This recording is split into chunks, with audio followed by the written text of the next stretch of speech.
the place in Tamil Nadu from which district you have come. You are here. Come, begin.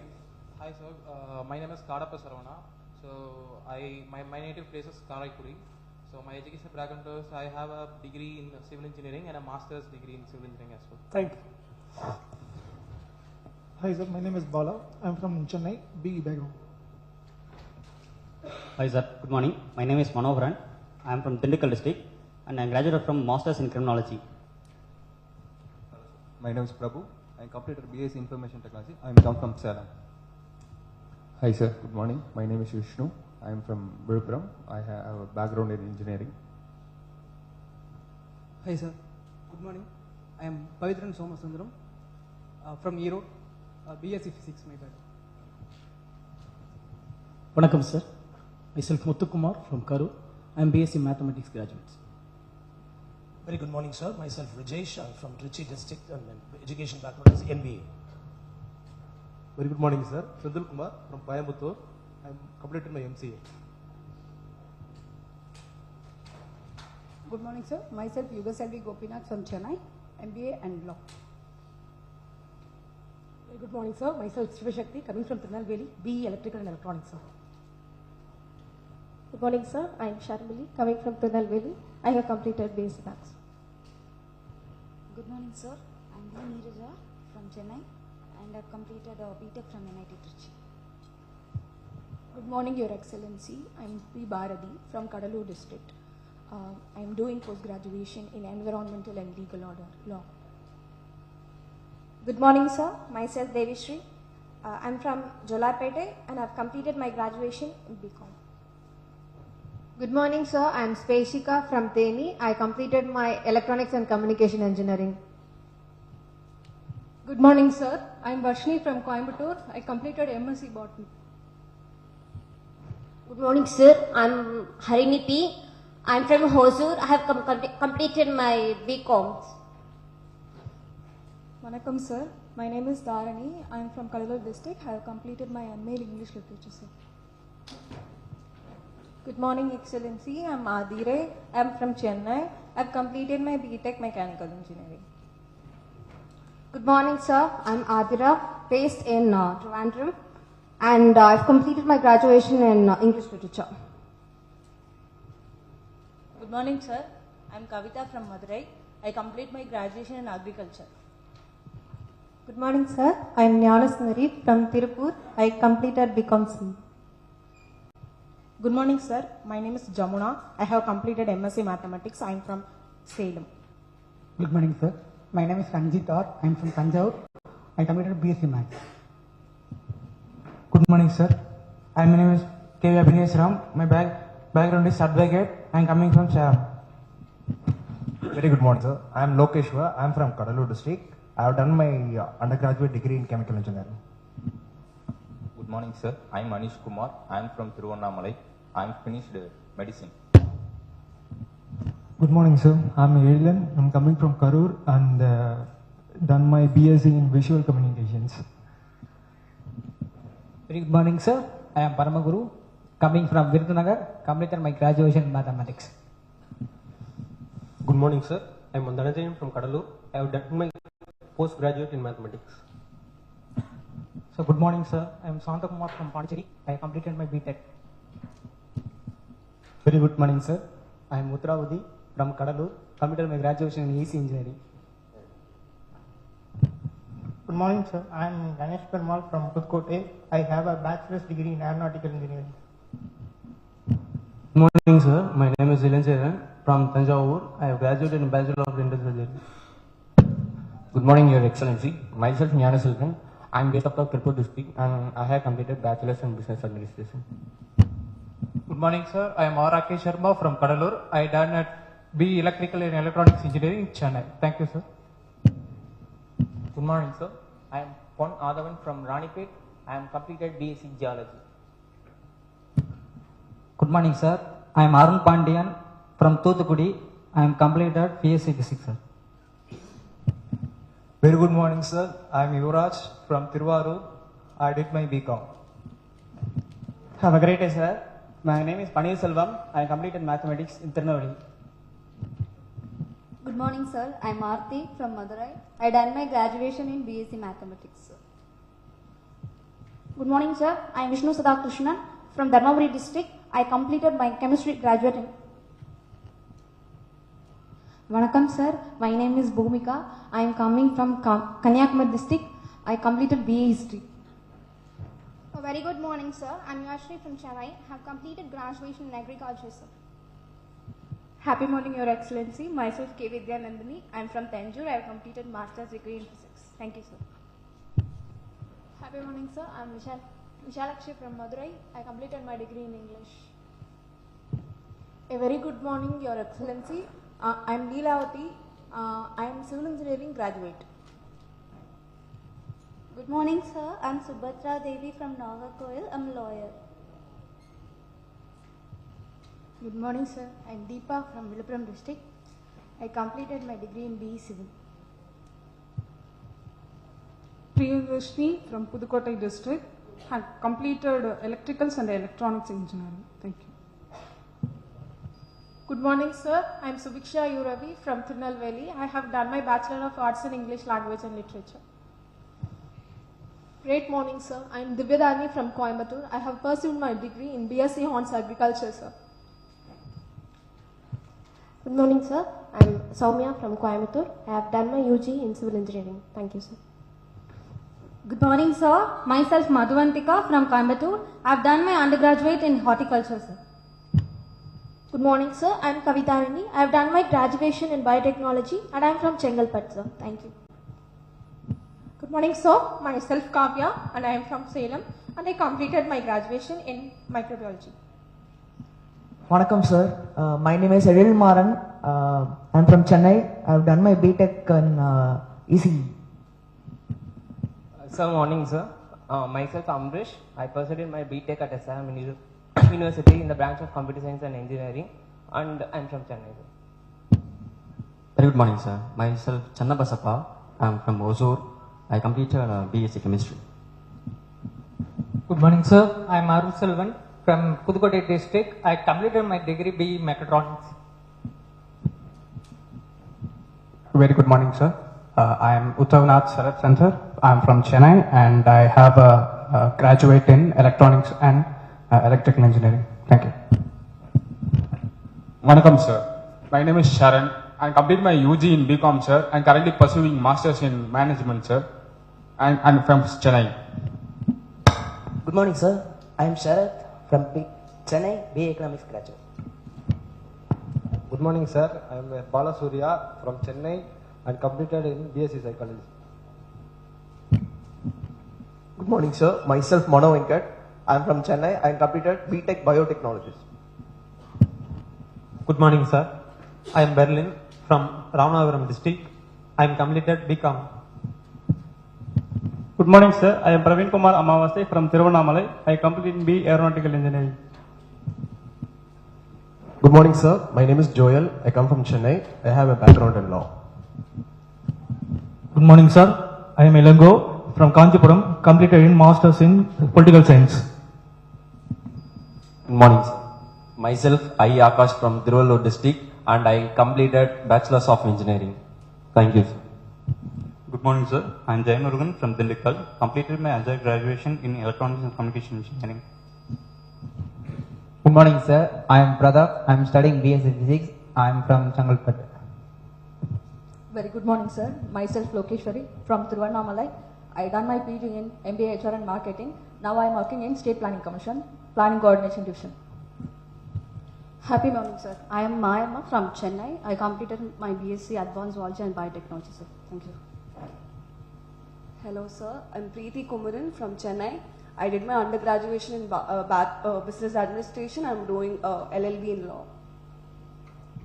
Good morning, sir. I am Preeti Florarani from Krishnagiri district. I have graduated in Agriculture. Good morning, sir. I am M. Radha from Tirunelveli. I have pursued PG Mathematics. Good morning, sir. I am Anita from Tanjavur. I am completed BCA. Good morning, sir. Myself, Anusha Ashokkumar from Kanyakumari. I have completed my graduation in agriculture. A very good morning, sir. I am Keshavardhani from Tirupur district. I'm pursuing BE Computer Science Engineering. Thank you so much, sir. Good day, sir. I'm Umanageshwari from Kanchipuram and I'm currently pursuing geography. Morning, sir. My name is Deeksha and I'm from Tirupur. I've done BA in Sociology. Morning, sir. I am Divya from Salem. I have done my graduation in agriculture. Good morning, sir. I am Akshay Valentine from Ramanathapuram. I have completed my BE in Electronic and Communication Engineering. A very great morning, sir. I'm Kaushika, placed at Namakkal. I'm graduated in Honors Agriculture, sir. Thank you, sir. Good morning, sir. My name is Kanimuri from Chennai. I have done my graduation in BE Electronics and Communication Engineering. Thank you. Happy morning, sir. Myself, Brinda from Chennai. I have completed BTech in Biotechnology. Thank you, sir. Good morning, sir. I am Uma Devi from Kallakurchi district. I have completed my UG in mathematics. Thank you, sir. Vanakkam, sir. I am Vijay Guru Radhakrishnan in Dindukal. I completed my masters in physics. Good morning, sir. Myself, Amul Raj. I am from Kallakurchi. I have done my degree in BE Aeronautical Engineering. Good morning, sir. Myself as Ram Prakash. I come from Thuthukudi district. I did my postgraduate in physics. Thank you, sir. Good morning, sir. Myself, Ramanan Tangamani from Tirupattur district. I complete my BTech ITech. Good morning, sir. My name is Akhil Kumar Reddy from Kadalur district and I have completed BTech in Mechanical.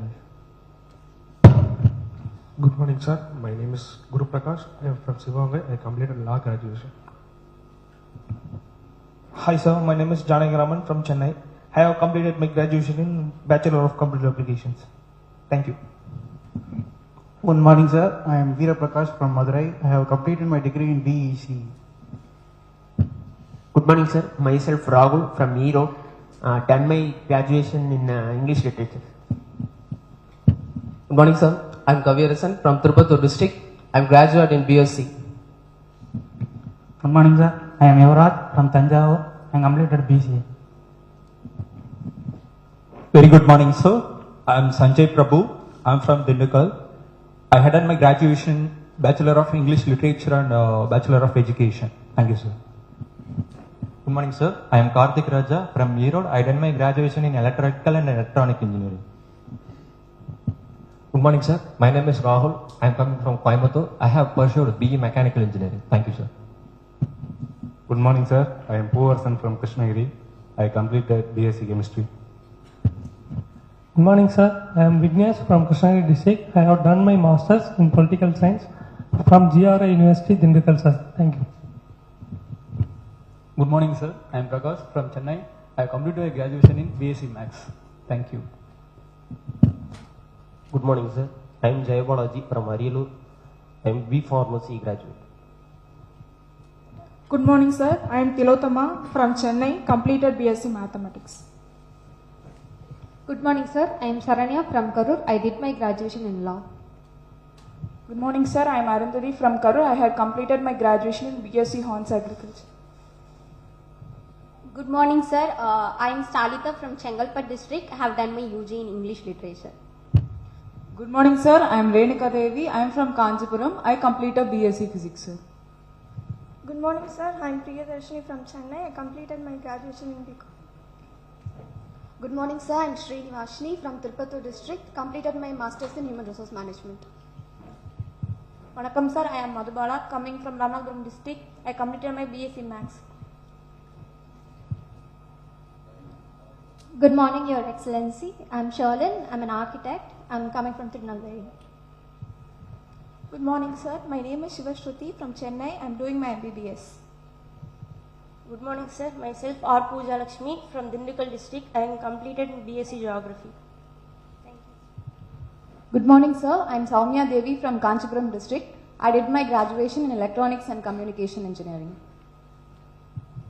Good morning, sir. Myself Mukila Rasi and I am from Chennai. I completed my degree in biotechnology. Good morning, sir. I am Mahalakshmi from Thuthukudi. I have completed my graduation in BSc Mathematics.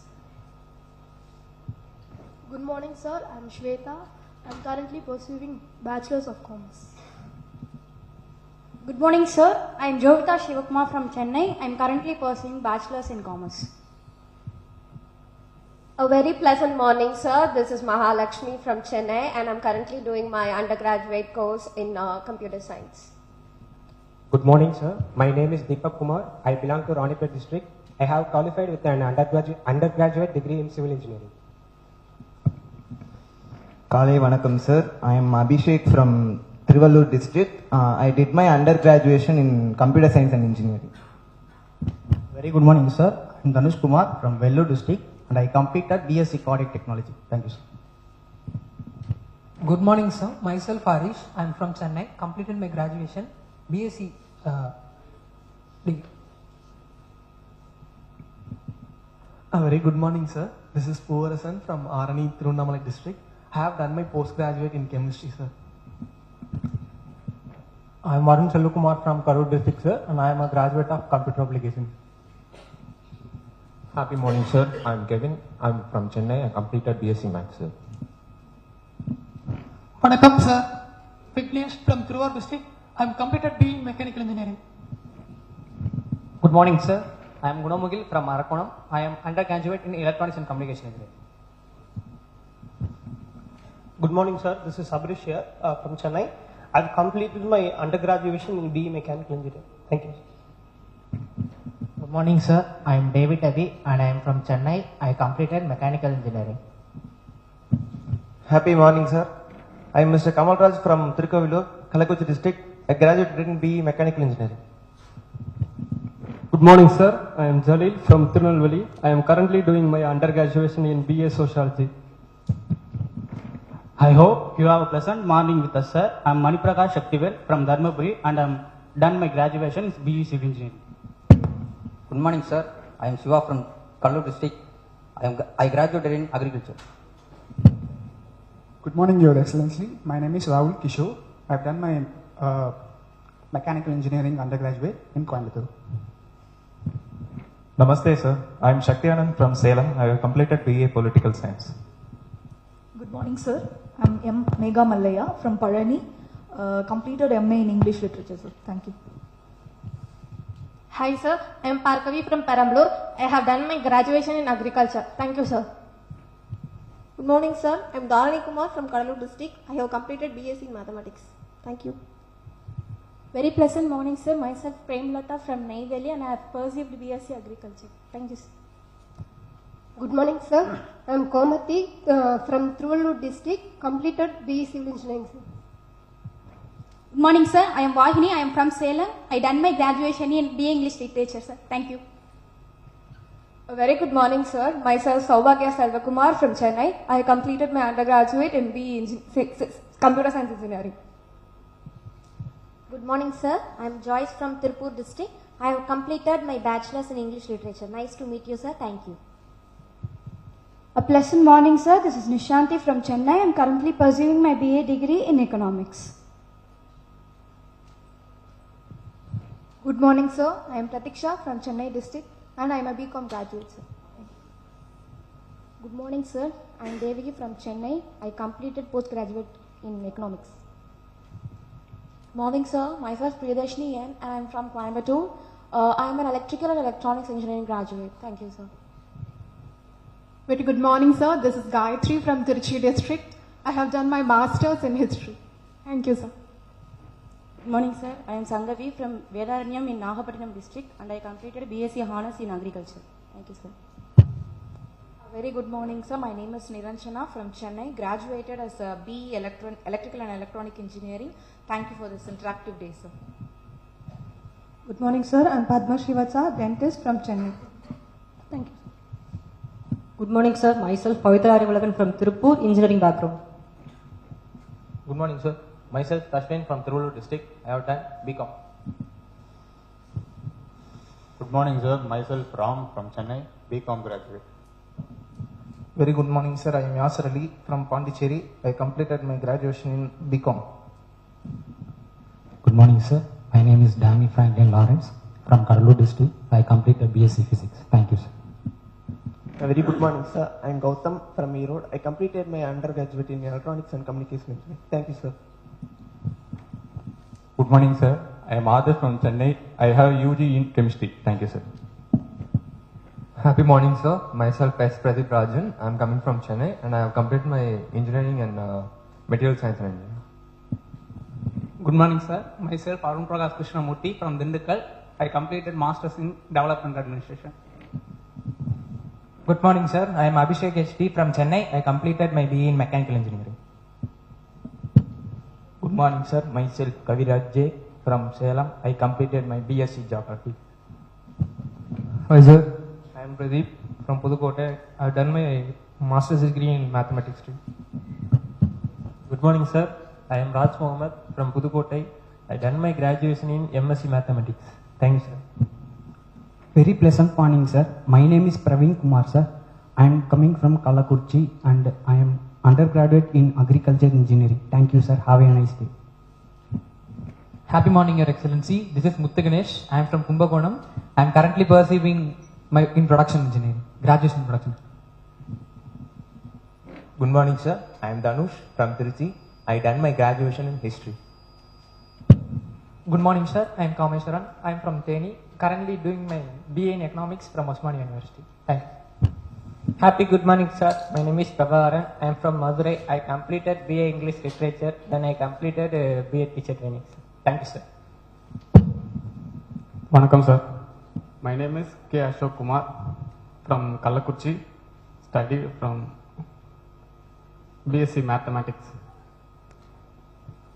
Good morning, Your Excellency. This is R. Yuvapriya from Chennai and I'm graduated from BSc Horns Agriculture. Thank you, sir.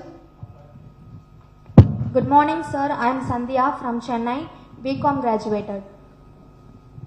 Hi, sir. Good morning. I am Jayashree from Virudhunagar district. I did my graduation in BE Civil. Good morning, sir. Myself Kamali S. I am from Neyveli. I completed my master's in data science. Very good morning, sir. This is Shivapriya and I'm from Chennai and I have a bachelor's degree in biotechnology. Thank you so much. Happy morning, sir. Myself Mahalakshmi from Chennai and I am a BCom graduate. Good morning, sir. My name is Sharmila. I'm from Chennai. I have done my undergraduate in zoology and currently working as a teacher. Thank you, sir. Good morning, sir. I'm Janani. I am from Chennai. I am an electronics and communication engineer. Good morning, Your Excellency. I'm Sharda. I'm currently pursuing my master's degree in physics. Very good morning, sir. I am Pravina from Dharmaburi district and I am doing my UG in production engineering, sir. Good morning, sir. I'm Sanjana from Coimbatore. I'm a graduate of BE in Electrical and Electronics Engineering. Good morning, sir. I'm Indra from Ramanathapuram district. I have done my undergraduate in chemistry. Thank you, sir. Good morning, sir. Myself Kavya Srinivasan from Tiruvannamalai. I pursued BA English Literature. Good morning, sir. I am Yuvashri from Chennai and I have completed my master's in mathematics. Thank you, sir. Good morning, sir. This is Sindhukavi from Kobbam and I am from Tanjore district and my graduation is agriculture. Good morning, sir. I am Shruti from Tirupur district. I have done my bachelor's degree in information technology. Vanakkam, sir. I am Madhumita. I am from Ramanathapuram district. I have done my master's in fishery science. Good morning, sir. I am Prasanna from Sivakasi and I am a civil engineer. Thank you, sir. Good morning, sir. Myself Nishant. I did my BTech in mechanical engineering at Amartya Vishwavidyapitham, Coimbatore, and my native is Madurai, Tamil Nadu. Thank you. Good morning, sir. I am Roshan from Chennai. I have a degree on engineering. Good morning, sir. Myself Vishnu Priyan. I am from Pondicherry. I have completed my bachelor's in mechanical engineering. Good morning, sir. I am Ilavasan from Srivilibuttur, Virudhunagar district. I completed BE Mechanical Engineering. Good morning, sir. This is Yasar from Pudukkottai district. I am a graduate in BA Defense and Strategic Studies. Thank you. Jain, sir. This is Vasan from Kanjipuram. I done my bachelor's in criminology and police administration. Thank you, sir. Hi, sir. I am Kalai Chandran from Tirunelveli doing BE production engineering. Good morning, sir. I am Dinesh Kumar from Kadalur. I am currently pursuing my graduation in BE production engineering, sir. Very good morning, sir. I am Tirumuthi from Erode. I am completed in UG Horticulture. Good morning, His Excellency. Myself Thoran. from Vellore. I'm a BSc Honors Agriculture graduate. Jai Hind, sir. Vanakkam sir, my name is Indrajit. I have done my graduate in B.Tech Fisheries Engineering from Ramanathapuram. Very good morning, sir. I am Siva Prasad from Kumbakonam. I have completed BSc Mathematics. Good morning, sir. I am Subiksha from Chennai. I have completed my graduation in B.Tech Biotechnology. A very pleasant morning, sir. Myself, Livia from Madurai. I have completed B.Work Dairy Technology. Thank you, sir. Very pleasant morning, sir. My name is Marsha from Chennai, and I completed my undergraduate in commerce, and it's nice to meet you. Good morning, sir. I'm Dakshni. I'm from Chennai. I completed my B.Tech in biotechnology. Good morning, sir. I'm Khatun Sharifa M. I'm from Salem. I've done my undergraduation in English literature, sir. I feel immensely honored to having introduced to you, sir. Thank you, sir.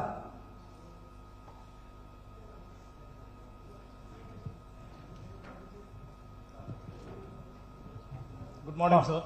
I'm Silambarasan. I completed my B.Tech engineering, and I'm from Lalgudi, Tiruchirappalli district, sir. Thank you. Very good morning, Your Excellency. I am Pavitra from Ottanchatiram, Dindigul district with undergraduation in agriculture. Pleasure being here, sir. Thank you, sir. Good morning, sir. I am Neela from Chennai. I did my degree in Masters Zoology. I am Shiv Kumar. I am from Tirunelveli. I graduated B English Literature. Good morning, sir. I am Kamal Raj. I am from Kalakurchi district. I did my UG in political science. Good morning, sir. Myself Karthikeyan from Thuthukudi district. Completed my degree UG in civil engineering. Nice to meet you, sir. Good morning, sir. Myself Lohut Mudlidharan. I'm from Chennai district. I am an economics undergraduate and I'm currently pursuing public administration and masters. Thank you, sir. Good morning, sir. I am Gautam Ravichandran from Erode and I am a civil engineering graduate. Good morning, sir. I am Lakshman from Tirunelveli. I have done my electrical engineering at College of Engineering Indi. Thank you, sir. Good morning, sir. Myself Hirayanbu from Chidambaram and my educational background is BE Civil Engineering. Thank you, friends. Thank you very much. Now, one more question. How many of you have tried at least once UPSC? Just raise your hand. If any of you have already made one attempt at least, then raise your hand. How many of you? Raise your hand fully. Good. Thank you. Put it down. Some of you have already tried, so you are somewhat familiar. First of all, I welcome you all to Raj Bhavan. You are the fact that you are all civil services aspirant, that makes you stand apart from society and the country. And I find that quite a good number of you are still pursuing your undergraduation. That's in a way, it's a good sign that you are started, because you become eligible only after you are a graduate. But the fact that you are conscious of it and you started preparing or thinking of it and then seriously working on it while you are an undergraduate student, that's a good, because I invariably advise aspiring civil servants to join young. Join young because, in your long journey, there is a point, your date and year of birth is important, but the day you reach the superannuation day, the retirement day, that is 60 years, your journey in civil services will be over.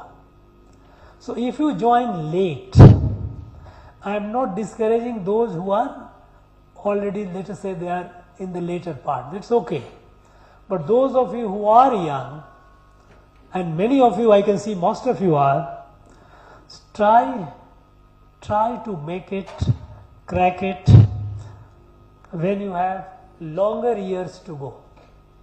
Because if you join, let us say at the age of 30, then your active service will be only for about 30 years.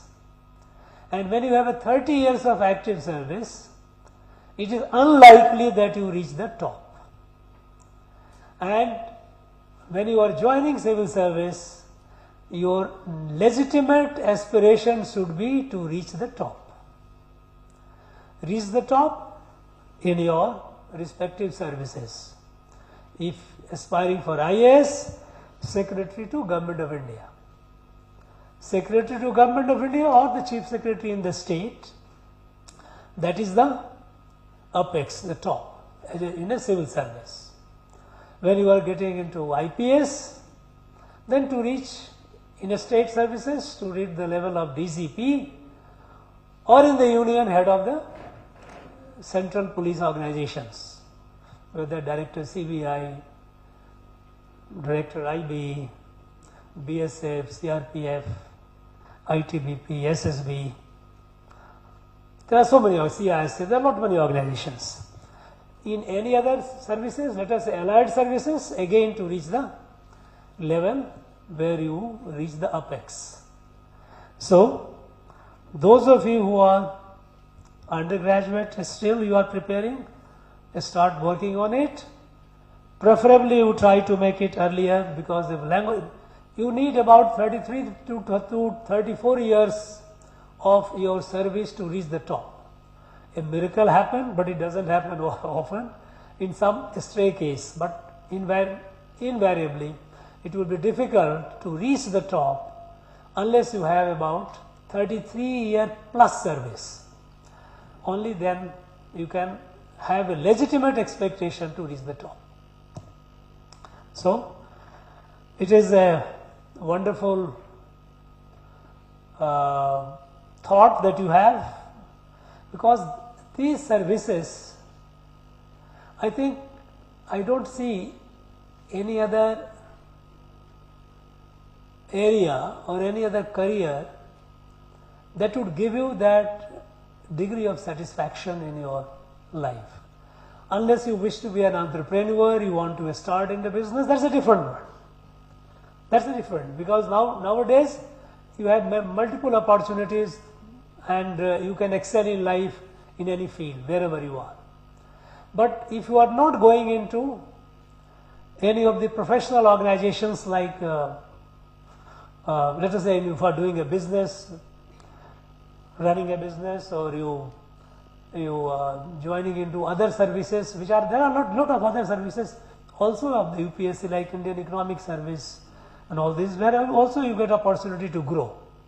But these are all part of the civil services, though the examination might be held separately. But primarily here what we are talking is about UPSC, Union Public Service Commission. Now, it is a very transformative. You will find a very young man, a young woman, have nothing much, not much idea of life, may not be necessarily very, very polished or refined as one could say, but these services help you in your personal growth. It gives you respect, dignity, and a lot of opportunity wherever you are. Not necessarily when you are serving in the field, in the district and all. Even when you are in the offices, in the secretariat and all, on the headquarters, you have a lot of opportunity to do good for your people.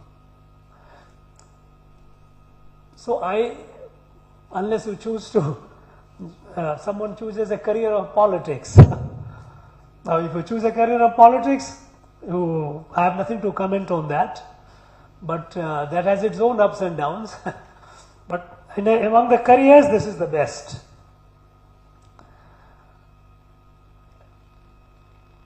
I think, first of all, I often tell the young aspirants that first you make up your mind, are you serious about it? It is not, and I repeat, it is not something that I also ran. If you are having I also ran, then you might be fooling your parents that okay, I am writing that, preparing for IAS or IPS. That will not work. You have to be first to make up your mind. Think of it quietly, and yes, because once you have made up your mind, you have to be absolutely disciplined in your personal life. You cannot have good social life running around and spending time, because you have to put in not less than 14 hours a day in your study. You should realize that the selections which used to be about 1000, in the range of 1000, in the recent years it has come down. So it is a very rigorous selection, but that does not mean that should discourage you. It only means you have to put in more effort, more hard work. So once you are serious, once you have made up your mind, you have to have your schedule. Discipline yourself. Discipline yourself means first is your time management. It's very important. How much time, when are you getting up, when are you going to bed, and what are the in-between times that when you are awake, how much time you are giving it for your normal day-to-day activities that you have to have, which you cannot escape. So if you are sleeping for 6 hours, and more than 6 hours is a luxury which you cannot afford, let me tell you. If you think that you can sleep for, doctors will tell you, okay, 8 hours is a good sleep. That's okay, that you can sleep after you have made it, not when you are preparing for it. 6 hours is good enough. I think 5 to 6 hours is good enough, don't. And then you need about nearly 3 to 4 hours for your other activities, because you also need to have some time for your physical well-being, in the sense some exercise, because as a part of your discipline you cannot afford to fall sick.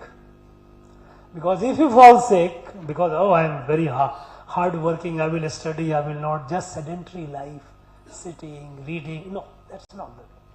You must have some time, 45 minutes to 1 hour, for physical activity, not too strenuous.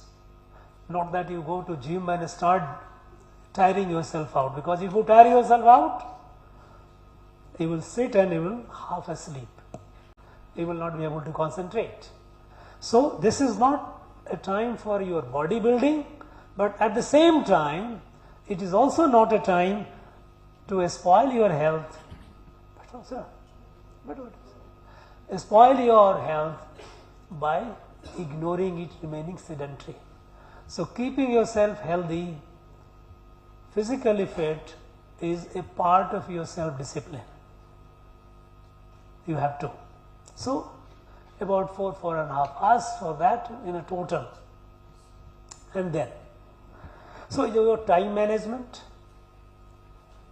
your physical fitness, health management, and then allocation of time. You have to be strategic. Strategic means it's not the test of who knows how much. There is no end to knowledge. Knowledge is endless. So it is not the test of, yes, I know so much.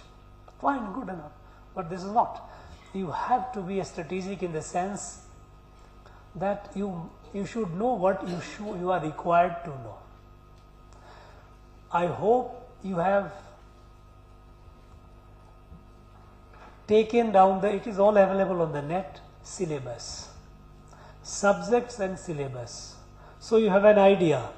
Quite a few of you, I'm not talking about professional engineering and agri graduates and all, but normal BA, BSc, the courses will be a little higher than that. So you have to take care of. You have the basic. If you are studying well in your graduation, it is actually the course is usually of honors. Syllabus is when for your subject, it will be for honors. But nowadays, because the distribution of subjects are such and mark is such, that while your subject which you choose for your mains, that will be important, but there are other areas also which for which you don't have to be so much a specialist in your subject. But the subject that you choose, the course will be, the syllabus will be little more than normal BA or BSc syllabus. So you have to familiarize yourself with the syllabus. What are those? Go into the details. What are the chapters in any subject? Which are the chapters which are covered in every chapter? They will put you. These are the questions. These are the areas from where they will ask a question. So familiarize yourself with that, and then according to various subjects, you have to do the time allocation. Being a strategic means be clear about the subject, the things that you need to know, and then allocate the time accordingly in a way that no subject is left behind for long. There will be you may not be able to repeat every subject every day. That is not possible. You have so many subjects. But you should allocate your time in such a way that a subject you come back to it at least the alternate day. Today, then the day after again I visit my subject again. Some subjects which you need to carry on every day, but some you can. So this you have to allocate the time. So this way, being a strategic means taking care of yourself, your time management, understanding of the subjects, and allocating the time accordingly in a way that no subject is left behind. Normally, I have seen people have a tendency that you spend more time on subject which you are familiar with. Somebody loves mathematics, keep doing mathematics. No, that's not going to help you. It is not being a strategic. In fact, the subject in which you feel uncomfortable, but which is a compulsory, which you cannot escape. You have an optional subject which you choose according to that's your call. But the subject which are compulsory, and if you find it uncomfortable, spend more time on it. Because there is a saying, appetite comes with the eating. Even if you are not hungry, if you start eating, you develop. So once you start devoting time to a subject which you are not very, I don't like this. Your like or dislike doesn't matter. You have to write the exam, you have to get the marks. So you have to allocate more time to the subject which are compulsory, at the same time which you are not very comfortable with. And then you will see the magic. After some time, you will start liking that. So, total impartiality to all the subject. Don't neglect any subject. Don't neglect any subject. About the current affairs, pick up one newspaper. You don't have to read too many newspapers. One national daily, and spend some time on it. You don't have to read time on, so many people drowned in a pond, or so many elephant got trapped. This is not of your interest. You should national affair, international affair, national affair. Suppose if we have a G20.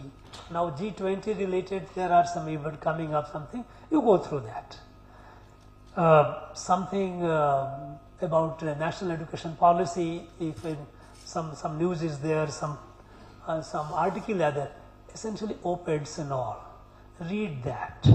When you read it, this is an opinion of someone, but your mind, your slate is clean. There is somebody who has written and whose piece has appeared. That means that person has worked on it. So read it, try to understand what it is. In the process, develop the habit of noting down. Have a notebook, a hardbound notebook, and some important developments happening which you think that on these national and national affairs, there is something which you feel like you can jot down some points. Over the time, you will realize that you will become familiar. Maybe after 2 months, 3 months, you yourself will get to know more about it. You may start relating with it. So it is a continuum. In the very first day or first week or first fortnight, you may not have much sense of it, but you will develop it. So one newspaper, don't spend much time on the newspaper. I think unless there is an interesting op-ed which is on a national or international affairs, you read that, spend some time, but half an hour, 40 minutes time should be, or 45 minutes time should be okay. While you are reading, also pick up expressions. It is also to improve your language. You will find a good op-ed. After all, people, those who write, they have something to convey. So the one is the idea which the author is conveying, and second is how they are conveying. So that expression is also important. You will find some good expressions, a word the meaning of which you do not know. Note down the word. Note down the word, and when you note down the word, there are a couple of things which you bear in mind. One is a word, it is a spelling, its phonetics, how it is pronounced, and usage. Keep updating your vocabulary of expression. This will all help you not only in your examination but also in your life. Whichever field you go, communication is very, very important. How a smart communicator, they are saying that a smart communicator can sell ice to a Eskimo. Eskimos, they live in halls to know. But a good communicator can pass it on. You see, the same thing 2 persons says, 1 person says, not. But other person tells, and it is done. People accept it. There is a power of communication. So you build your vocabulary.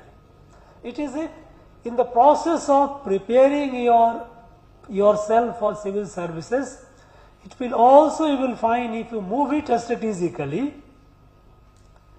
it will also build your personality. Personality is basically your understanding, your knowledge, your expression, how you are communicating. All these things go into building your personality. So these are all, so when I said you pick up a newspaper, I mean a standard good newspaper where you find people, they write some usually well reasoned pieces they come. For example, here Hindu is one which is a very, by and large it is considered a serious newspaper on which they usually discuss larger issues, not the smaller, not the one which are not there. And there are people who are serious. It has its own bias, that's okay. But I think it will be a good idea if you can pick up a newspaper like that. So it will help you in improving your general knowledge, improving your awareness about what is happening, national, international, and also building your vocabulary and expression. These things will also help you. Now, avoid eating junk food and all. Dinner should be light so that you get good sleep, otherwise you have a very full stomach and Because if you don't get a good sleep, the next morning also it will affect you. So invariably have a light dinner. Now, these are some of the things which I thought it is general nature of general tips that each aspirant for civil services must bear in mind. Now, I would like to, since some of you had your experience and quite a few have not yet appeared, I would like to hear your questions, your curiosity, what are the problems you are facing, so that I will be able to explain, and that will be for one question of anyone will be applicable for all. So come up, start. We now call Sanjana, who has a question to share. Ms. Sanjana.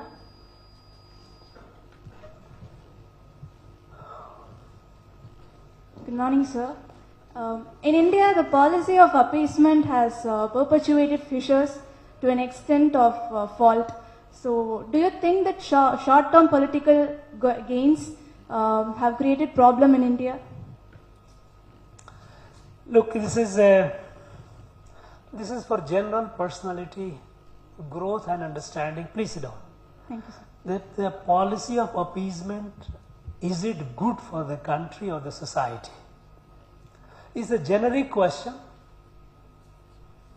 and it can become politically loaded question. But the fact is, if you look at dispassionately, then what this appeasement does?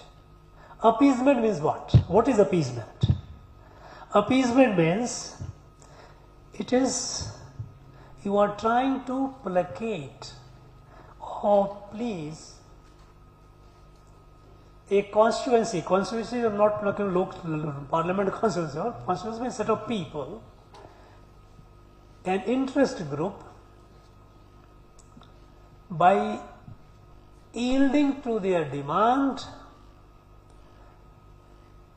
or yielding to their expectation, which might give at the cost of others, which does not give a long-term benefit to those also who are being appeased. Now let us say poverty. You know, there are a lot of, some time to time, freebies are given. Okay, you give free to, somebody is given free, some community is given free, and all this. Thereby you are pleasing that group in your favor. Actually this doesn't do good. If you look at, I will briefly explain and then move over to other questions. You might be witnessing, if you are careful observer of the national scene, we became independent in 1947. We were a very poor country, lack of resources. We were way behind. We are in education, health, every area we were fairly behind. We didn't have many medical colleges, we didn't have engineering colleges, a few here and there. Road, electricity, drinking water, all these were a big problem. And at that point of time, we started our development journey. When we started development journey, the issue was, since you have very few resources, the government, both state as well as union government, they had a very small, whatever be the resources, the limited resources. How do you allocate? Do you allocate in a way that it helps only some section, not the others? Now, we kept following this policy, and in the process we kept appeasing certain sections appeasement can happen to anyone. It can happen to one section in this state, another section in that state. At the national level, appeasement can happen to some community. But it doesn't in the long run, it doesn't help. Actually, if the changes that we are seeing today, if today our country, which was not taken seriously, country of 1.4 billion, 140 crore, about 1.4 billion, we were nowhere in the reckoning. We had so much of a problem. We were weak, we were poor, we were hungry. But we kept appeasing to one section or the other depending on the convenience of a political party. But it didn't benefit. What happened is, in the last, if you look at last about a decade, with the new national leadership, there is a complete change, paradigm change in the governance. And the paradigm change is, the first thing is, basic necessities of life must be available to every citizen of this country. Now, when the decision is taken, not based on community, not based on caste, not based on religion, not based on region, which part you are, no. Every citizen of India must have access to basic necessities of life. And what are the basic necessities? First is, of course, the food, shelter. You have to have a house. We have not many homeless.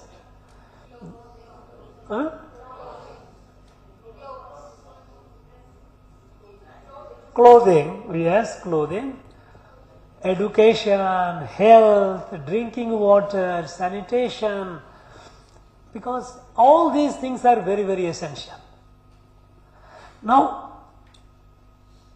so the policies were framed in a way that it must, all the basic necessities of life, necessities for a dignified living of a citizen must be made available. So, when it comes to health, we have poor person. If a poor person falls sick, the family is ruined because the health bill is so expensive. Medical treatment, you go and a poor person works daily wages, earns some small bit of money and somebody falls sick. So either the sick person dies or the family is ruined, no money. How to make it affordable? So comprehensive program. It is only a question of reimagining. If you say that no, my health problem my people have to be addressed, has to be addressed comprehensively, then you have to think of approach. Earlier what we were doing? Okay, health is an important issue, fine. So we have this much money, so this much of money we will allocate for health. So we will build so many hospitals, so many medical colleges, some allocation of resources. It reached some, it did not reach many.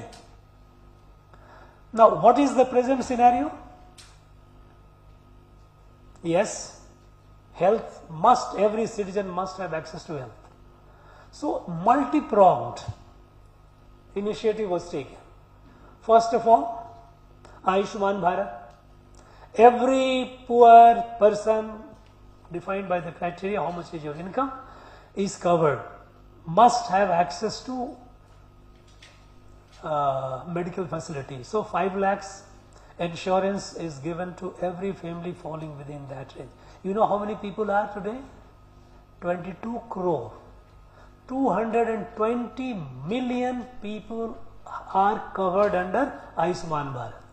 220 million people, families. 22 crore, because it is for a family. Each family is covered. So 5 lakh rupees a year is the coverage. So if someone falls sick, can go treated it is adjusted. It is insurance is covered. Government takes it. So a poor person has access to health. Then making medicines affordable. Cutting down the prices of certain equipment like a stent in the heart or valve. These are very expensive that used to be. Even for knee replacement, the replacement, the mechanical thing which they used to get is very expensive. The price is cut, reduced, because they were making a lot of profit unduly. Something which is 10,000 rupees, they were charging 120,000 rupees. There's such a large. No, if you have 10,000, okay, 20,000 you charge, 10,000 profit, fine. You make a profit. After all, nobody is doing charity. You are in business, so you must also earn. But you should not earn in a way that is, predatory. It should not be. So, certain very important life-saving, like a stent in the heart, stent, valve, all those things, the prices, CT scan machines and all, their prices were reduced. Then, medicine, generic medicine, what is called Jan Aushadhi. Every medicine, you have too many brands in medicine. Antibiotic of this company, that company, basic ingredient is the same. The basic ingredient, what is called API, generic drug, technically API, that is what actually is effective. For example, you use soaps. Some soaps, you find very fragrance, nice smell coming and all that, but cost is, 100 rupees. You get a soap for 10 rupees also. Both does the cleaning. But if the purpose of soap is to clean oneself, then one doesn't necessarily have to, if you make it available, the 10 rupees one, if I can afford 100 rupees, you go and it is your choice. If you have money to burn it. But if I do not have money, I should be able to have access to soap. So similarly in the medicine, generic medicine and the branded medicine, the cost is almost 1/10th. What costs 10 rupees in the market, that cost branded one costs 100 rupees. There can be variations, but invariably you will find there is a wide gap.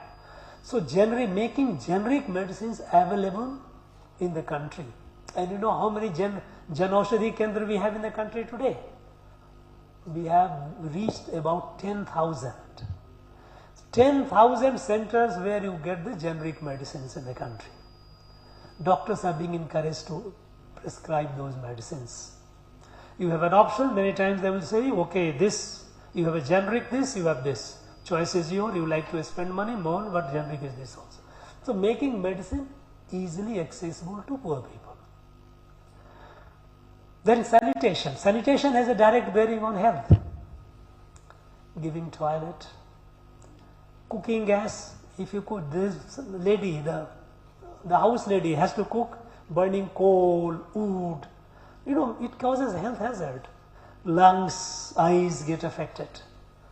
It again is a health issue. And who gets more affected? It's the poor people. So have access to cooking gas, so that is and sanitation. Drinking water. Many times, because most of the diseases are waterborne. So access to drinking water, a potable drinking water, it's also a health requirement. Health is not just, just giving you medicine for cure, also preventive. These are all preventive. Why should I fall sick? If I have access to clean water, drinking water, that saves me so much from sickness. So giving every house drinking water tap. Nal se jal, what is called. Drinking water from tap. And you know how many houses have got this portable?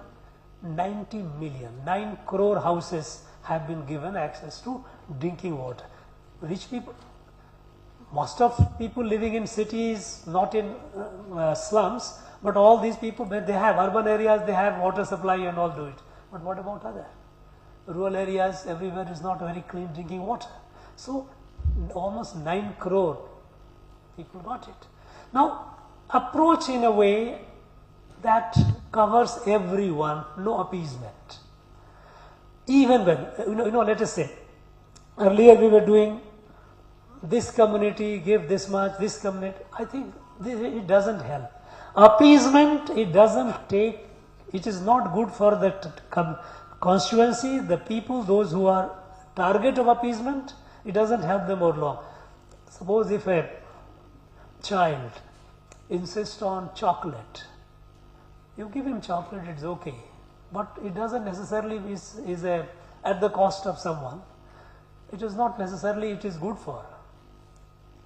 Now, so I am not going into the political nuances of appeasement. Appeasement certainly is not a healthy policy.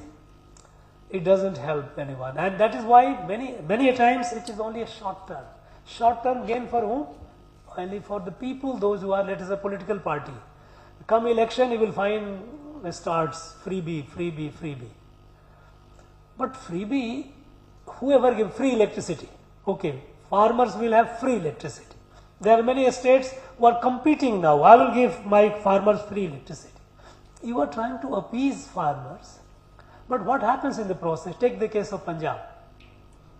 Whenever you give free, that actually it is not free. For production electricity, money is spent.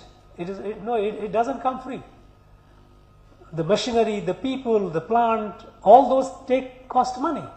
And if you give free, then actually it is not, it may be free for that group, but it's somewhere you have to, either you are not left with the money to development expenditure. You need to build roads, you need to build hospitals, you need to generate more electricity, you need to do so many things. Where is the money if you start giving free? So this Punjab, what happened when they started in 1980 onward giving free electricity to farmers,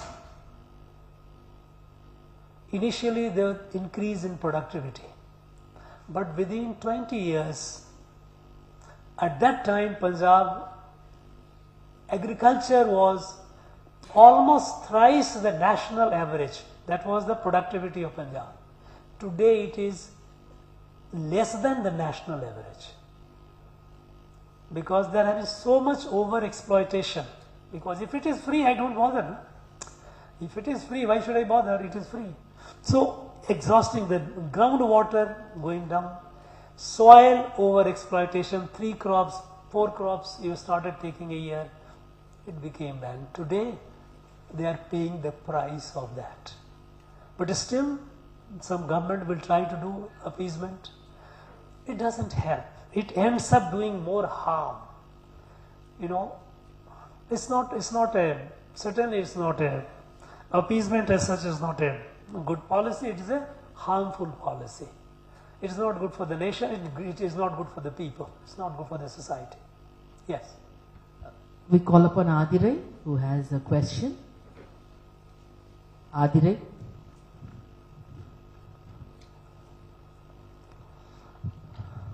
Good afternoon, sir. Sir, my question is, do you still think there is role for ASPA Act? Armed Forces Special Power Act. If you go on the internet, you will find many of my articles. I have been a very strong critic of it. In fact, I hope I used to write those days when I was out of government. I was a very, very strong critic of Armed Forces Special Power Act, because this act is prone to be misused, because it gives Armed Forces Special Power Act, it came in 1956-57 with the separatist insurgency in Nagaland. When Naga rebels wanted to break away from India, and then they started fighting a war backed by China and then Pakistan, because Bangladesh was East Pakistan. So they started giving them weapons and all. And so it was battle. Now at that time military had to be given certain special power, because normal policing will not work. Normal policing is You go with a warrant, you are going to produce to the court, you know, and I mean, you are finished. This is a war. It's a war-like situation. It's not their normal, it's a very extraordinary.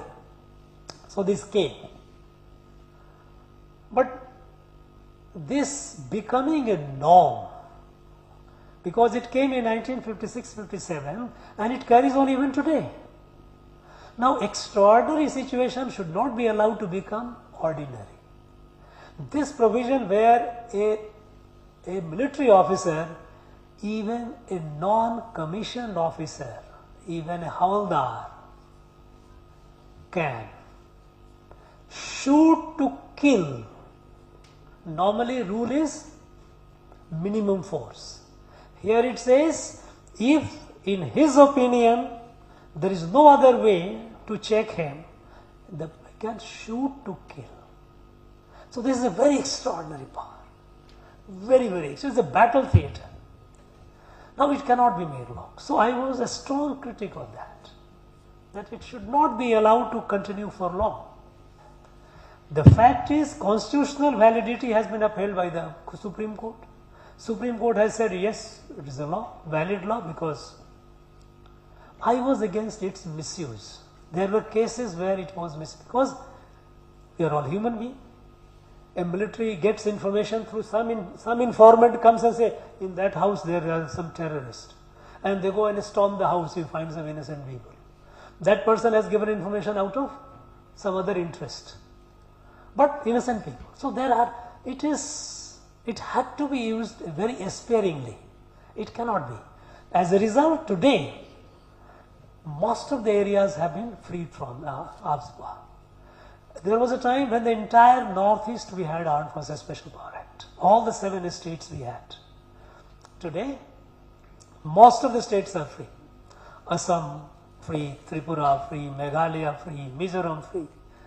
You know, parts of Nagaland, earlier used to be whole, now only parts of Nagaland, parts of Manipur, and 2-3 districts of Arunachal Pradesh. That is the only limited area where it is still kept. But it is kept only because there are some people who are not acting, who are not resorting to violence, but they have not yet surrendered their weapons. So should there be, suppose if we withdraw the military, then what is the guarantee that they will not start again? So as a deterrence we have to keep our military, and they will also come round. By and large, as I told you, that all these areas have become free. But some pockets, there are some groups who are living in camps. They are not free, they are living in camps, but with weapons. Who will stop them, suppose if they go out of the camp and tries to do something? So there has to be a check on that. So today Armed Forces Special Power Act has been lifted from most part of our country, and hopefully it should be removed shortly. We expect that it won't be long before it is lifted from all over. But as a law, its constitutional validity has been upheld by the Supreme Court. It is a valid law, constitutionally valid law. Because a state, when I say a state means Indian state, a state must have, because a state cannot go beyond law. So there must be a law which is extraordinary in nature to meet with extraordinary situation. That doesn't mean that it has to be kept using it. No, there is a check on that. And that is where for a very long time, from 1956-57, the armed forces which we had all over, by about 1980, entire Northeast was with Armed Forces Special Power Act. Entire Northeast. With 80s, 90s, 2010, 2015, 16, we were all in subsequent, not only for about 35 to 40 years, the whole area was under armed forces. Now that was not acceptable. But with the peace coming, settling down, people coming to arms groups, leaving the weapons, coming back, surrendering and all, that is how it has been lifted from all other areas. So Armed Forces Special Power Act as a law, it is a constitutionally valid law. Supreme Court has upheld it, fine. This is an extraordinary law. It gives extraordinary power to the forces, armed forces. It has to be used under extraordinary situation. Next. Renuka Devi.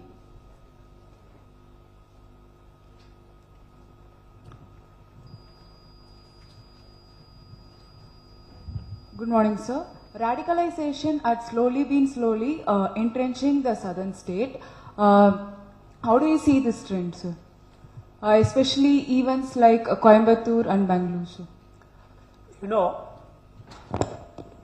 this is a good question. All questions are good. There's you know, today our country is strong enough that external direct assault is no country can afford. Earlier, if you see, till a few years back, terrorists from Pakistan will come and strike Mumbai, strike other places in our country, Hyderabad, Bangalore, different places they will organize a strike coming from Pakistan, Jammu and Kashmir, they will strike. Many times attacking the armed camps, military camps. Even you find China moving forward, trying to encroach the territory and all that. Now all those things are over, because after the surgical strikes and air strike, you know, we launched 2 operations with Pakistan. One was surgical, which was across the border, where military went on the ground and struck. Another was air strike, which was about 250 kilometers within Pakistan, where our air force went and attacked a terrorist camp. And one surgical strike on the east in Myanmar. We did 2 surgical strike and 1 air strike. After that, the message went clearly that anyone trying to be smart will be dealt with.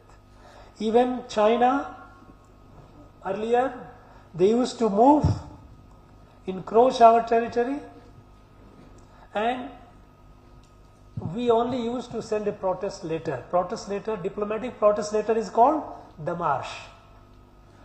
Protest letter is a piece of paper, who cares for it? But they kept doing it. But now, no. You will be reading in newspaper off and on, there is a standoff with China and all. You read more in the newspaper because our military is there on the border, and when they come, there is a face-off. Will not allow you to come, move. And that is what is reported. Earlier, our military was not allowed to be at the border, at the line of actual control, what we call LAC. We have 2 terms, LAC and LOC. Line of control with Pakistan, because POK, complete Jammu and Kashmir is actually part of India, but Pakistan has captured it. So that line which divides the Pakistan occupied Kashmir from our Kashmir, that is called LOC, line of control. And with the China, since China says that their border with India is not settled as yet, though we had a settled border with Tibet, but after China took over Tibet, they said no, there is no formal agreement.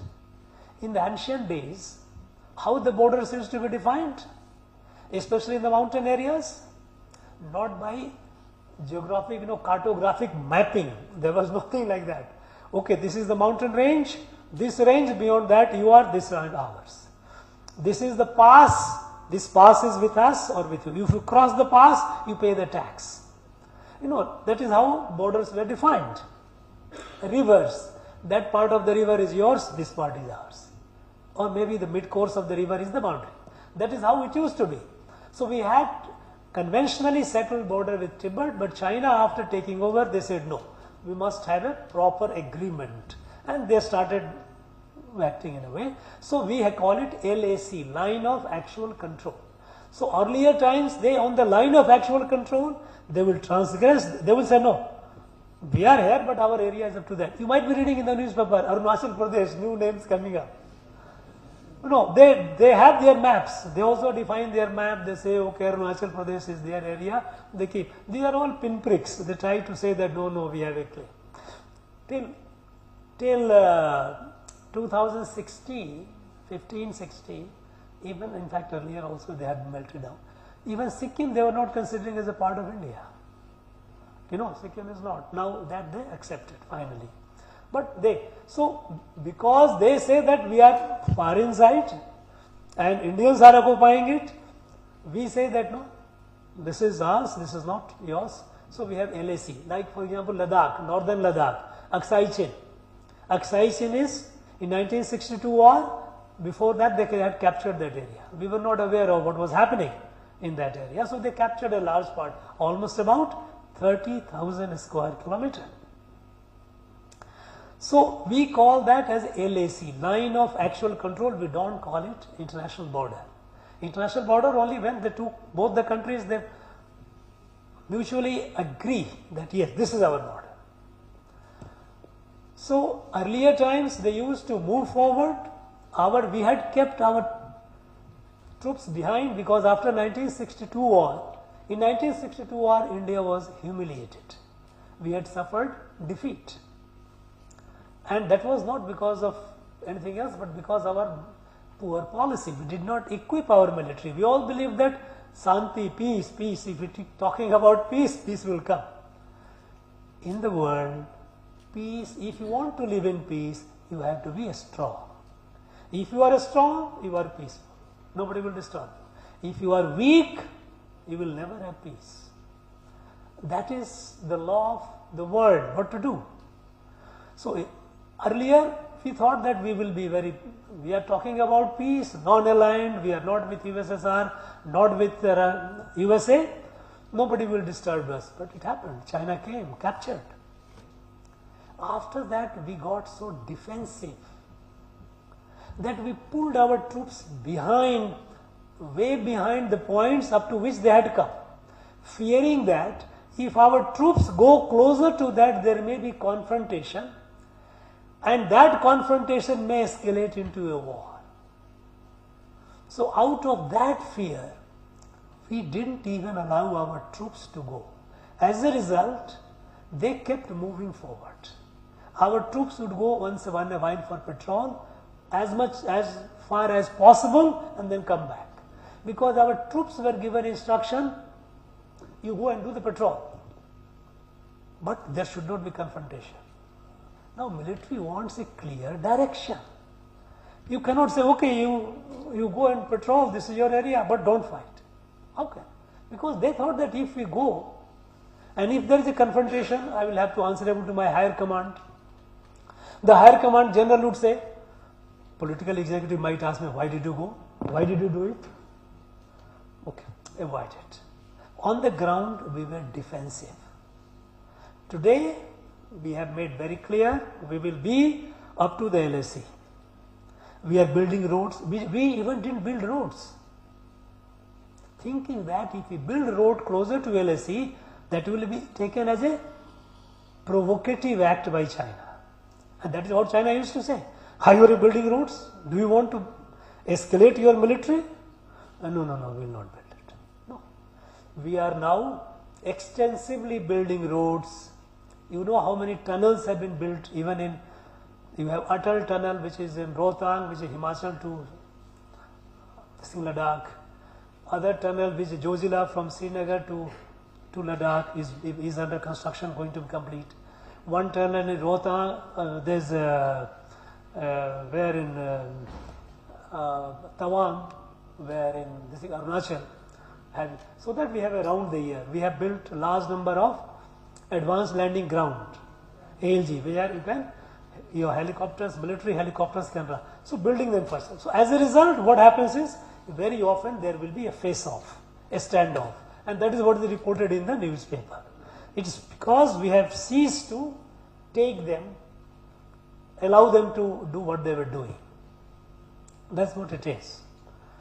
So That is how. Chalo, next. I hope this dare to think, as we rightly mentioned, I mean the title, it's so apt.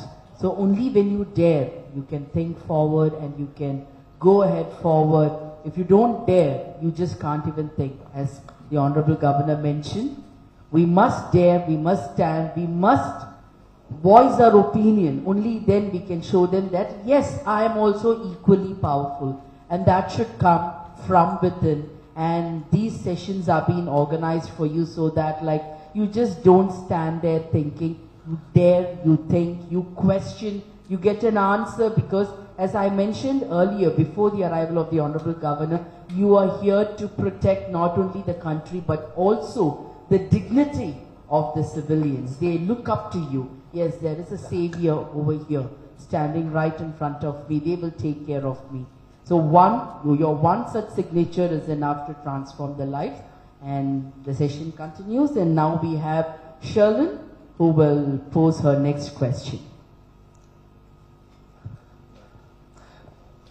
I'm quite happy about the fact that we have a large number of, perhaps the more number of women aspirants.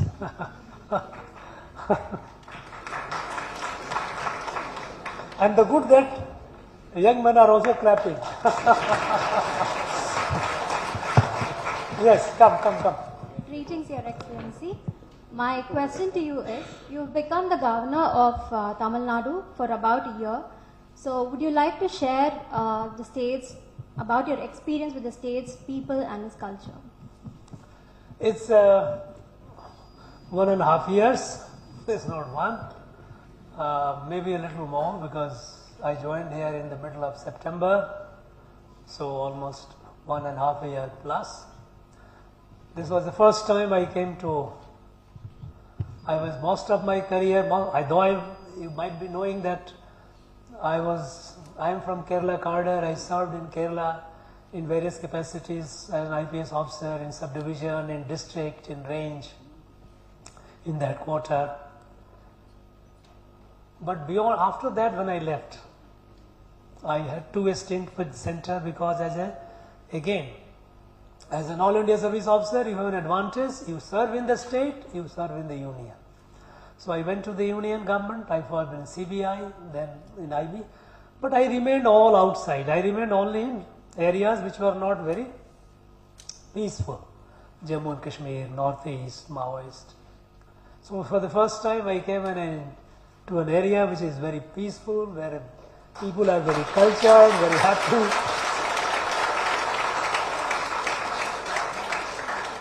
It's a personal growth for me, because so many things I'm learning, so many things about richness of Tamil language, how old this, because every one of us will remain busy in our own. If I am in Kashmir, why should I think about Kerala, Tamil Nadu or any place? I will be fighting the terrorists. I will be there. I will not. So, but here you see how ancient, how old is our language, how much wisdom, and then you see the old institutions, because the rest of the country, a major part of the country in fact, was for a longer period under all kinds of invasions that suffered and all. This part, a large part of it, of Tamil Nadu, they were not for long, they were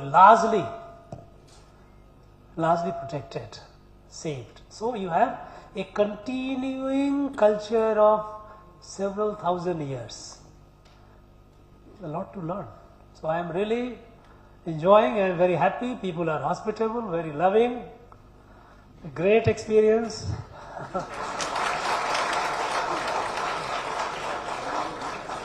Yes, next.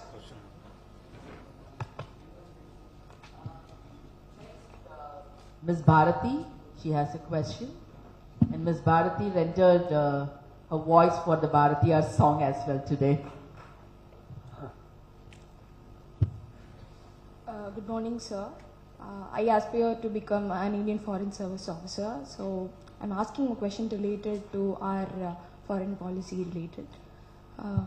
Do you think the economic and military strength of our country will deter other developed countries of the world to cooperate for fighting climate justice, climate justice, and that's it, sir. So you are aspirant for foreign service. Very good. Now, foreign service, of course, is a very premier service.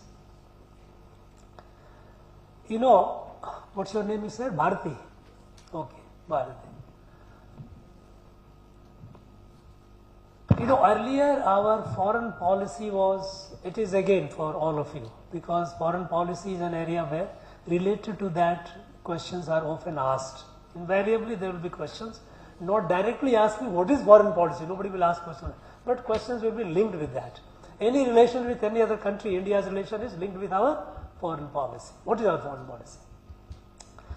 For a very long time after British left, we were confused people, and so was our foreign policy. First we said we will be non-aligned. Means non-aligned means at the time after the Second World War, the world was facing Cold War. Soviet bloc, American bloc. The world was divided. And that was the time after the Second World War, a large number of countries of the world which were colonized by the British, colonized by the French, colonized by the Dutch, by the Portuguese. Many European countries had colonized a larger part of the world. In India itself, we were colonized largely, major part was by British, but Goa was with Portuguese, Pondicherry and some pockets were with French. So they had all colonized. So these countries were decolonized. Sri Lanka was colonized, a colony, so many. So these newly independent countries at the time, some of them they joined American because it was the mostly colonization was mostly by the Western power, European powers, and since British and Europe and US they were, I mean especially the Western Europe, US and Britain were quite close in their foreign policy also. So some of these countries joined this America. But at the time we decided no, we will not be with any group. That is a non-aligned.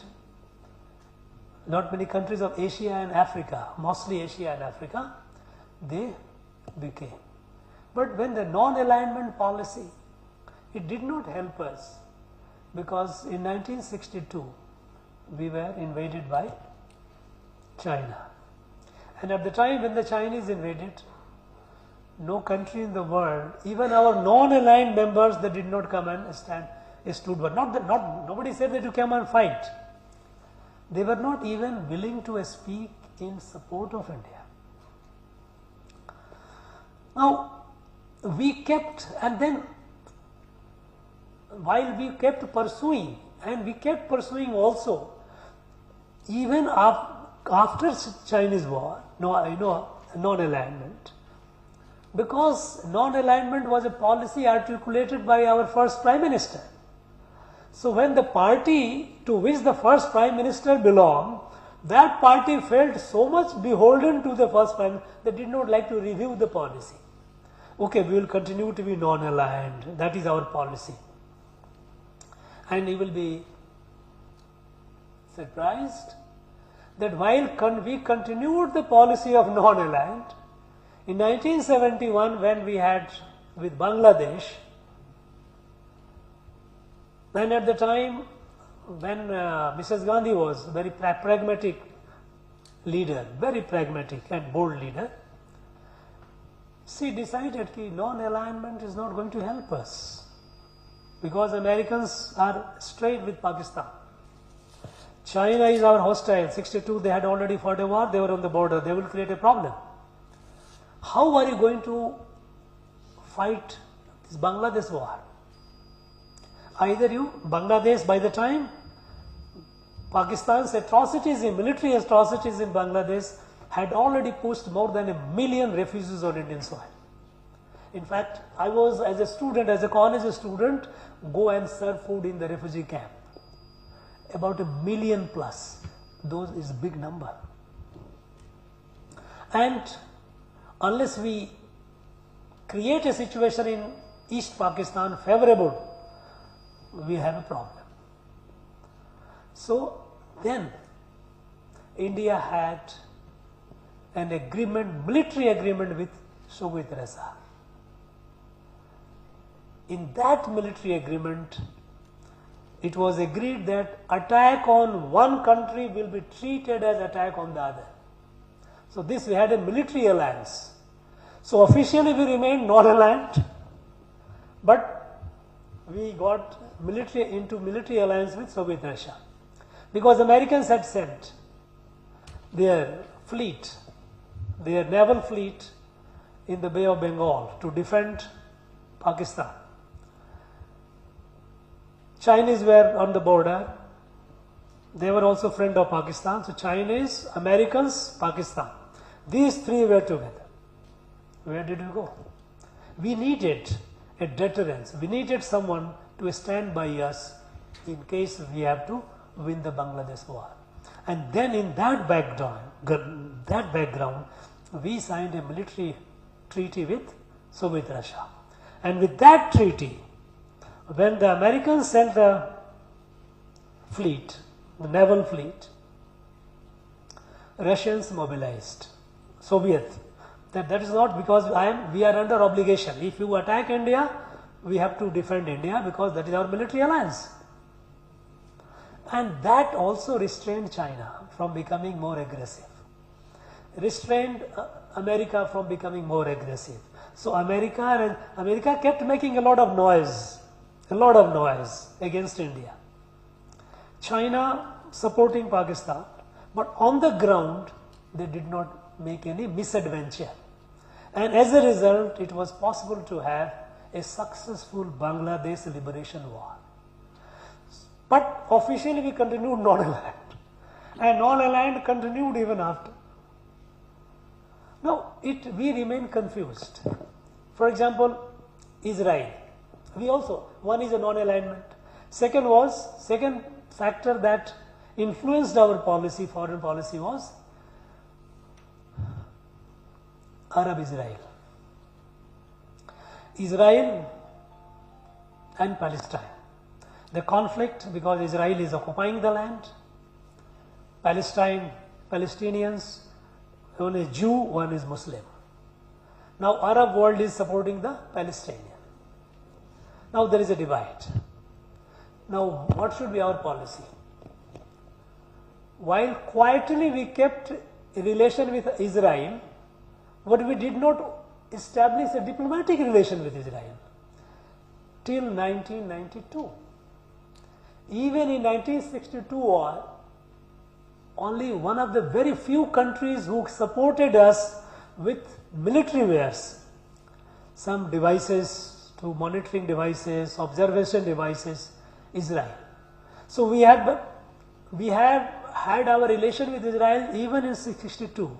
But for next almost 30 years, we did not recognize Israel as a country, because you recognize only when you have diplomatic relation. If you don't have diplomatic relation, you are not recognized. So we did not, because thinking that if we recognize Israel, our Muslim constituency, our people will get offended. This is all in the mind.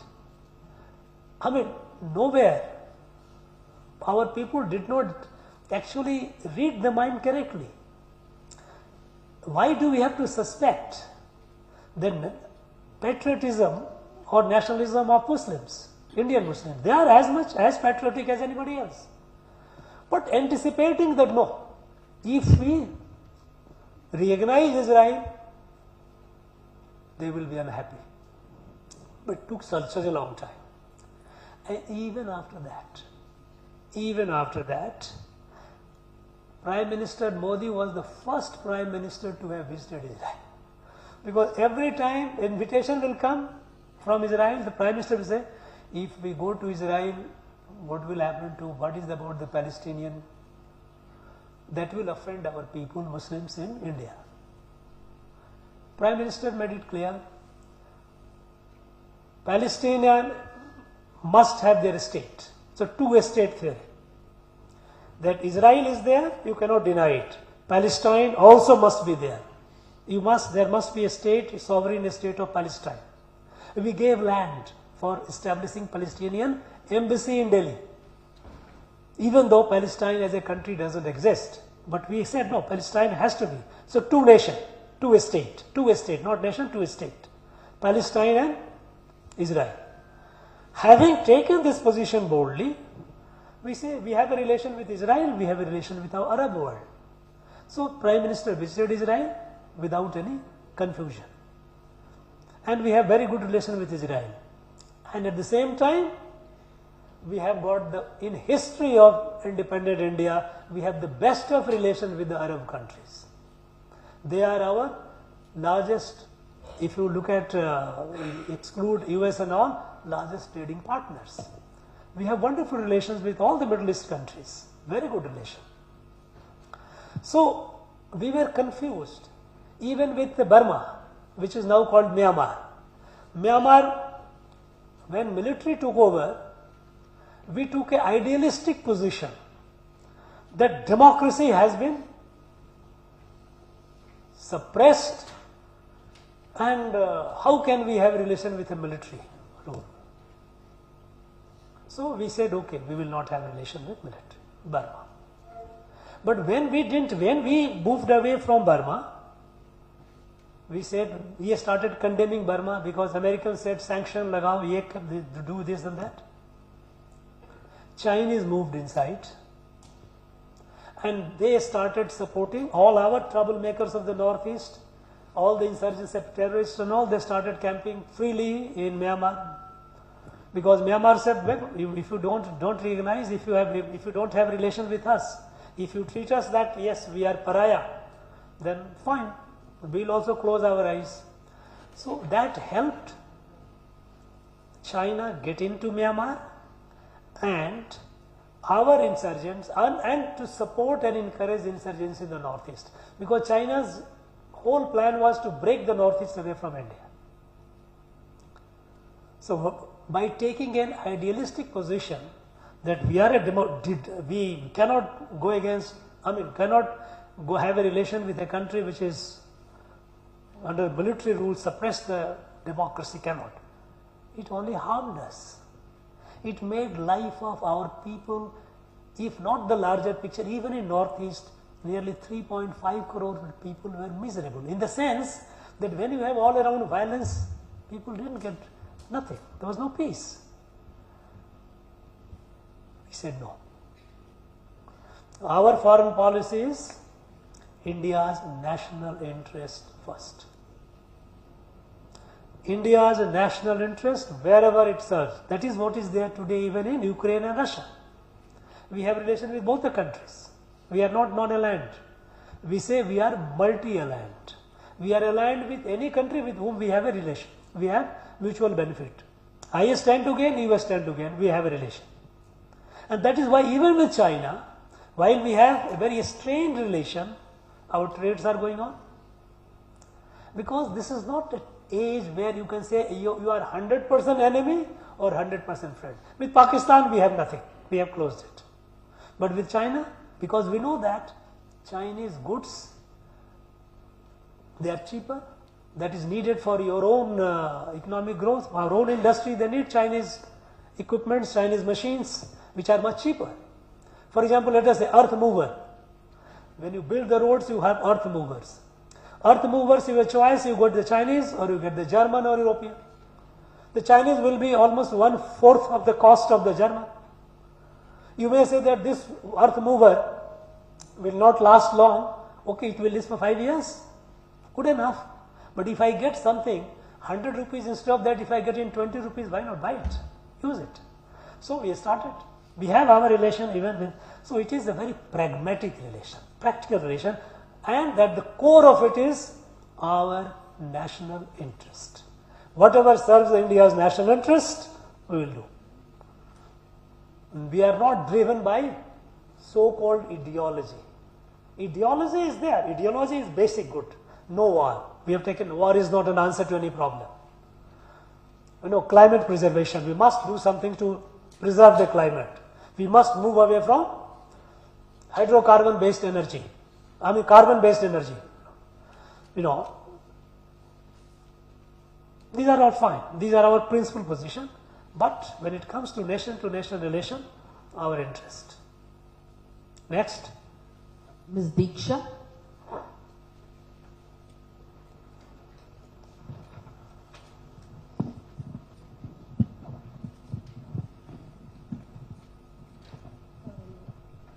Good afternoon, sir. And my question is that the post of governor being a hot seat, and especially when it comes to two different parties at the center and the state. Say again. I just couldn't get it clearly. Okay. The post of governor being a hot seat, and especially when there's two different parties at the state and at the center.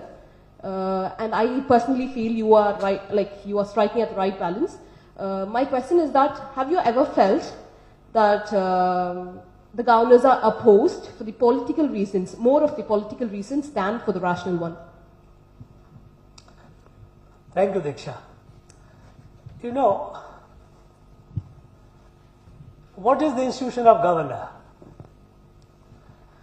Governor is a constitutional institution, and our constitution has created the position of governor and defined the roles and responsibilities of governor. And among the roles and responsibilities of the governor, in the constitution, if you read, the articles are very clear. There are several articles. First and foremost responsibility of the governor is to protect the Constitution of India. Because whether it is a union or the state, each of these entities have to work according to the Constitution. That is the sacred document we have. And to protect it, how does governor protect? Not by putting a book of constitution, putting in the log vault, it is safe now. You protect a constitution and protect the constitution when, suppose a state legislature, in our constitution defines also the separation of power. This is the power of the state, this is the power.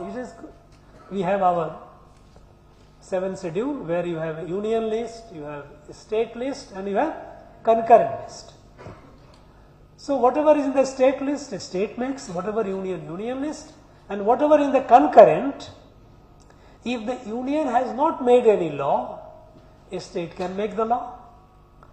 Number one. Number two, if the union has made a law already, even then a state can make a law, but that law must be compatible with the union law, like parliament law. This is what it is. Now suppose a state makes a law where it transgresses. After all, what is that? In the legislature, a political party has a brute majority, let us say. They can pass any law. They can pass any bill. That will not be law, that will be bill. The bill will be passed. Now, if it transgresses the constitutional limit, the bill passed by the legislature, by the assembly, does not become a law until governor assents to it. Now this assenting to is a constitutional responsibility. That the governor has to see whether this bill is exceeding the limit, whether the state is exceeding its competence. If it exceeds the competence, then it is the responsibility of the governor to not to assent the bill. And what is the Constitution says?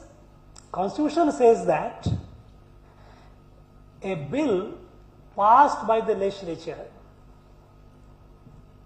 First of all, we should also realize not the word legislature, assembly, because legislature of a state is defined in the constitution. Legislature of a state consists of, number one, governor. Number two, legislative assembly. And wherever there is legislative council, the legislative council. So governor is a part of the legislature. So a bill passed by the assembly does not mean it is passed by the legislature, because the assembly is a part of the legislature. So when the bill is passed and is sent to the governor, he or she exercises his or her constitutional responsibility of being a constituent of the legislature by taking into account whether this bill is going beyond the competence. And that is why in Article 200 of the Constitution it says that when a bill passed by the assembly is given or forwarded to the governor for assent, governor has three options. One, assent, give assent, problem is known, there is no problem. Second, withhold the assent. And you know what is withholding means? Withholding doesn't mean that I am just holding it. Withholding has been defined by the Supreme Court, by the Constitution bench. Withholding means the bill falls through, the bill is dead. It is a decent language used for instead of using rejected. That becomes too crude. So when you say withhold means the bill is dead. Or third, he reserves the bill for the president. But governor reserves the bill for the president. Ideally, there is a discretion of the governor. In some cases, if he does not give assent, it is beyond him. Suppose in a concurrent list, if a subject of the concurrent list, a state assembly has passed a bill. Now, governor cannot give assent on that because parliament has passed a law. So it has to go to the president. So governor reserves it and sends it to the president. For the president, consideration to assent or not to assent. And there again the president has the same option, withhold the assent or give the assent. Governor can only reserve it. Sometimes governors, sometimes to pass on, okay, I don't like to be a bad boy, I don't, so pass on to the president. No, that's not the right thing. If I have a look, I am here, a governor is not always to take a very goody pleasant decisions. You have to take hard decision also. If a particular bill is not consistent with, then it is the government, and if it is not in the concurrent list on which parliament has made a law, then governor should take a call. So only exception is, there are two exceptions. One is money bill. If it is a money bill, governor has no business to not to do, he has to give assent, because then it is a day-to-day expenditure and all those things, they have to be incurred.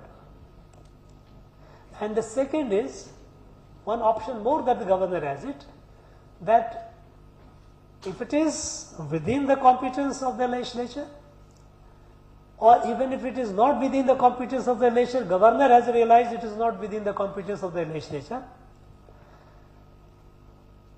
With observation, governor returns the bill to the speaker for reconsideration. Reconsideration of the house. And if the house, after reconsideration, after debate, he has to send for reconsideration along with the reasons why he says that this is not. And then if after the reconsideration, if the assembly again passes the bill and sends to the governor, then the governor has no option but to accord the assent. That is the constitutional position. So, as far as whether this union is one party, state is another party, there is a lot of political noise happens. Sometimes governor becomes also okay, viewed as an representing the union politically. You know, governor is a president's appointee. President appoints the governor. So of course, the president is my. You can call that she is the one my boss. If I use the word, colloquial word largely, though the constitution makes it very clear that who is who. So it doesn't cause any issue. As far as I feel it, I as a governor feel it, I don't feel any confusion comes when you start thinking extraneous, unnecessary things. You know whether you do your you discharge your responsibility. That's all. Next, Mr. Lakshman, make your question simple and precise and to the subject. Good afternoon, sir. Sir, China has been seen as a threat to India and also for the global democracy. Sir, China, we are still dependent on China, most of the import. So do you think it will subaltern our territorial sovereignty? Look, China, we have a serious concern with China, but we are not, actually if you come to think of it, we are not dependent on China in that way. We can take a hard decision and say no, we will not import anything from China. We can take that. Only thing is we have to pay higher price somewhere else. For example, even today, if you come to think of a pure commercial term, because the only thing where you can, our relation with China is essentially in the trade and commerce. We have export import. We have, our balance of trade is in favor of China. Our trade is almost more than $140 billion. What we import from China is only a fraction of what they, no, it is much larger than what we export. What we export to China is a small, because China puts a lot of restrictions in giving access to Indian products and services to China. Being a member of the WTO, they are not supposed to do it. So legally they will not put any objection, but procedurally they create a problem. For example, let us say, under WTO they cannot stop us if we are sending something. Let us say we are pretty good in pharmaceutical. India is considered pharmacy of the world. So when we send our pharmaceutical, they will say they will test it. They will, after all, every country tests it. When we also get some drug from somewhere, we also test it. But in the testing procedure, there will be long delay, years together. What do you call here? Bureaucratic delay. They put that as a deterrent, so that our guy, our manufacturer of medicine, has sent the medicine, but before the medicine is offloaded from the ship, from the warehouse goes, they will say they need to verify, they need to test, and the testing will take a long time. Sometimes what they do, a perishable. If you send perishable, their procedural verification will take you 1 month. By the time everything is rotten, spoiled. What do you do? So adopting these devious means, they have been trying to deny access to, market access to some of our products. We are very good in pharmaceutical, in IT services. We are, but they will. We know that, and we are taking it up regularly. That dialogue is on. One area where we had a serious dependence, if you say that is called API. Do you know what is API?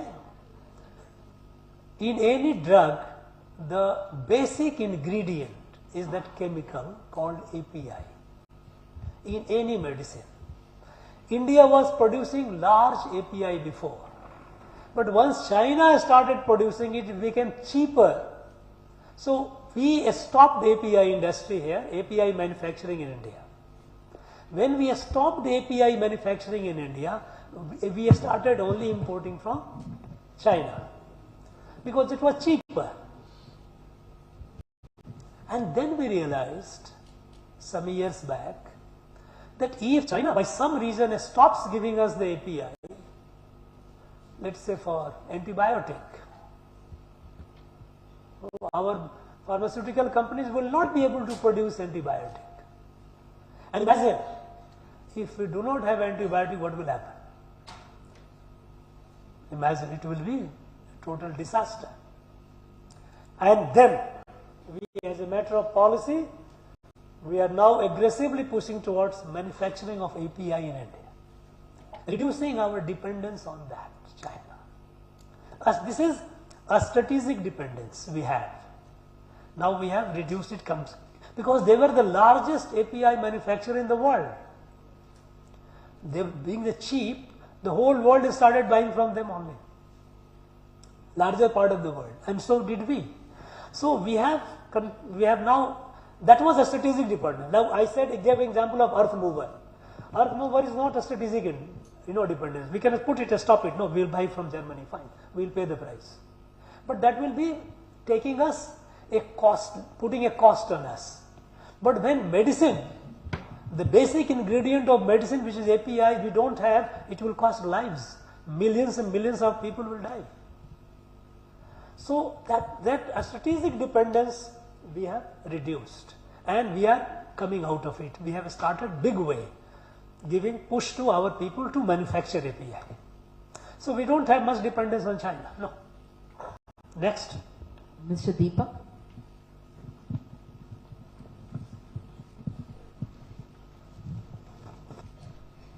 Sir, our government has transformed from soft state to the state willing to take risks. However, recent steps like tightening of FCR Act has got its criticism from the West. How do you see this criticism, sir?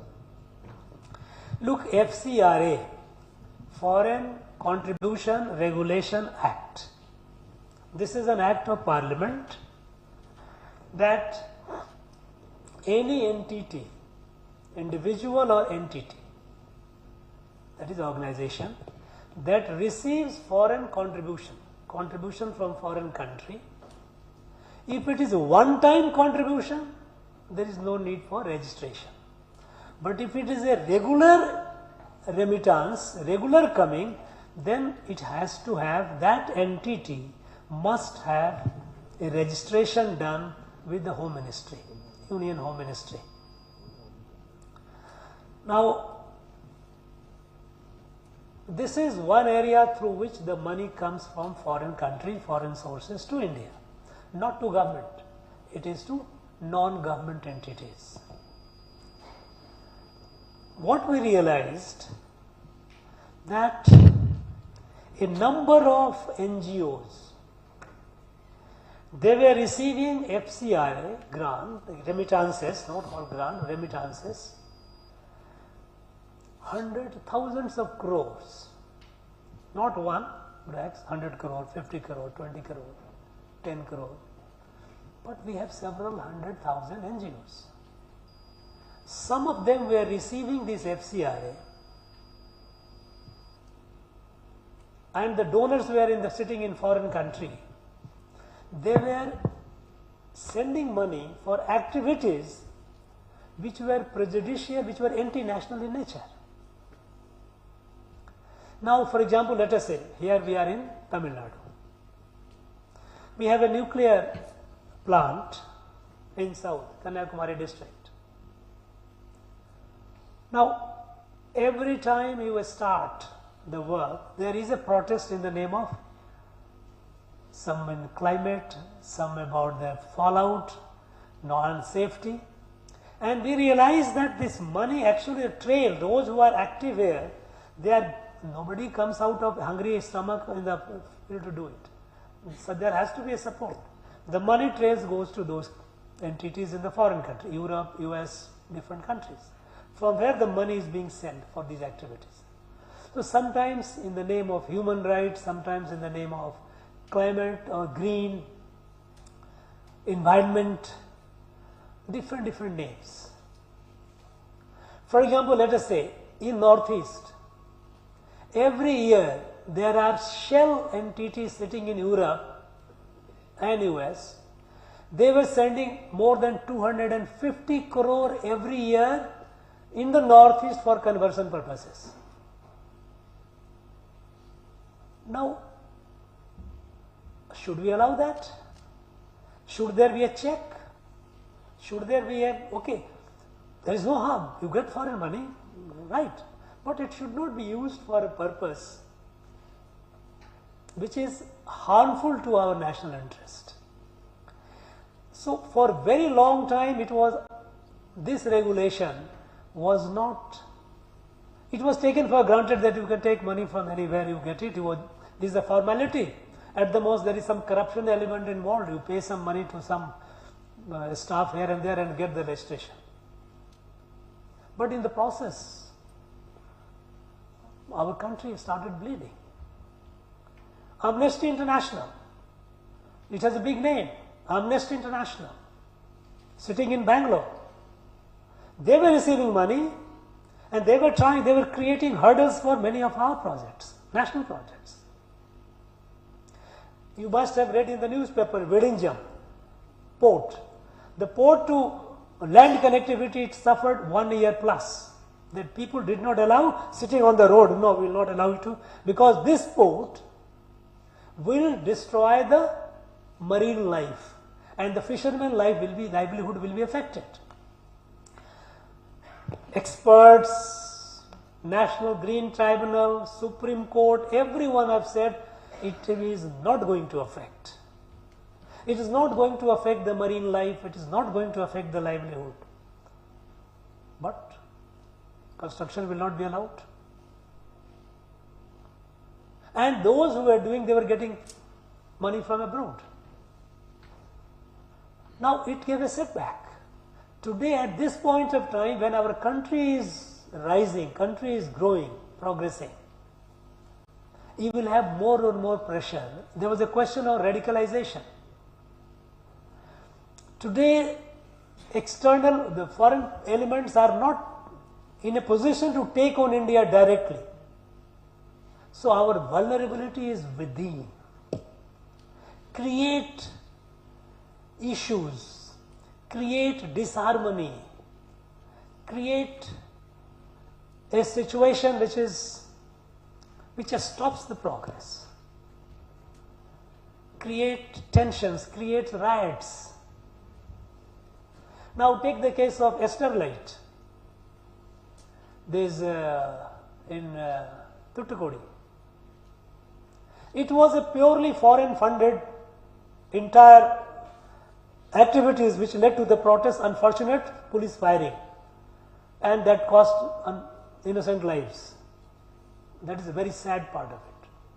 But they wanted this Esterlite to be closed because that Esterlite produced 40% of our copper need. And you know how copper is important for electronic industry. They closed it. Even now it remains closed 10 years down the line. And all those people, those who were behind, they were getting FCRA, foreign contribution. Now we said no. We need to be strict about it. We must be. It is not as strict even today, my view is, as it should be, but it's in the process. Criticism will be there. That's okay. People have freedom, constitutional right to protest and say something. That is perfectly all right. Government has to do its job. Government has to ensure that our national interests are protected. And anything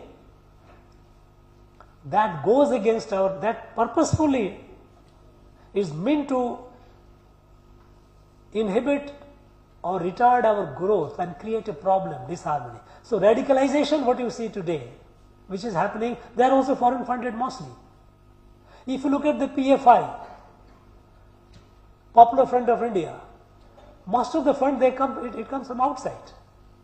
They have created India Fraternity Forum, India Fraternity Front. Very nice, very good name, isn't it? India Fraternity, haha. But this is all a label for getting all the money to create a problem terrorist activity. All these people from India, whether from Kerala, from Tamil Nadu, Karnataka, they went to ISIS, Islamic State, to Syria, Iraq, Afghanistan. Most of 90% of them were through PFI. And they get money, FCRA comes. No, it is not acceptable. So, criticism will be there. After all, it is a freedom. You can criticize it. Next. Mr. Mano Venkat.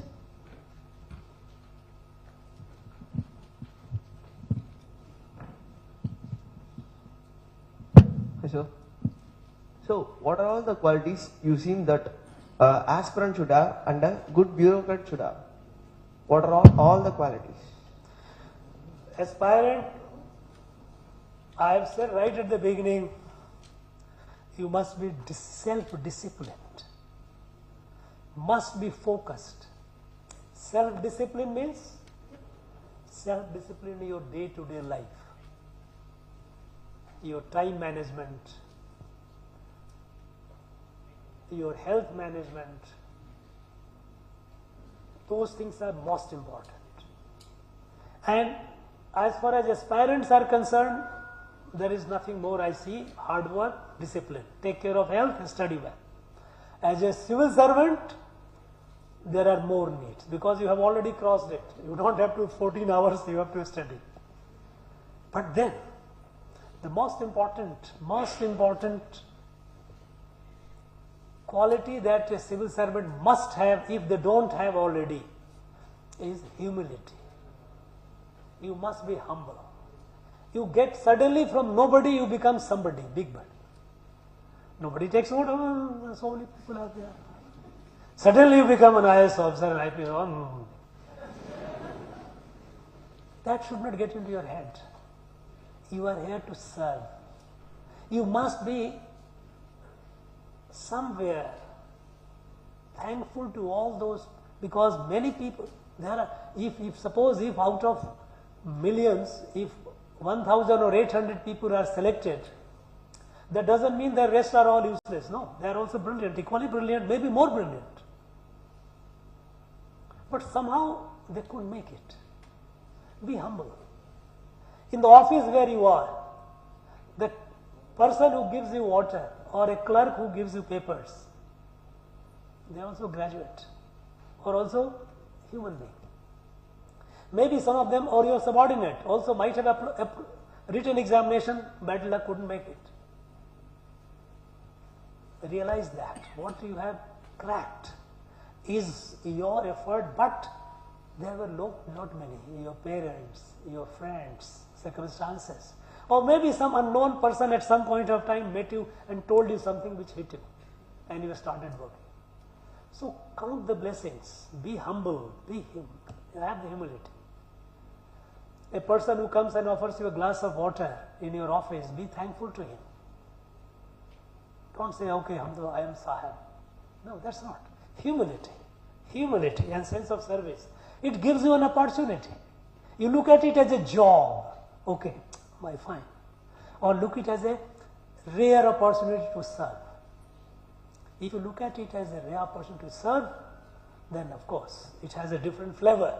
You enjoy it much more. Humility. Yes. Next. Basava.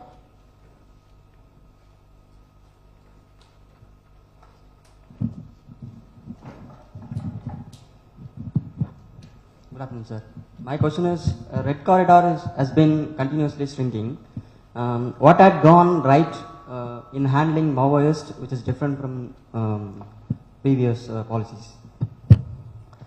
Maoist, right? There was a time when Maoist all over, there were almost 185 districts were affected. They're talking about Red Corridor from south, going to Jharkhand, going to Nepal. We all, there was a time when UPA 2 regime, Prime Minister Manmohan Singh said, this is the most serious threat to our country. And today they are nowhere. Just a few small here emerging. You know, some pockets of Chhattisgarh, maybe small pocket of Gadchiroli, very marginal presence in Jharkhand and all. Odisha. No. Primarily because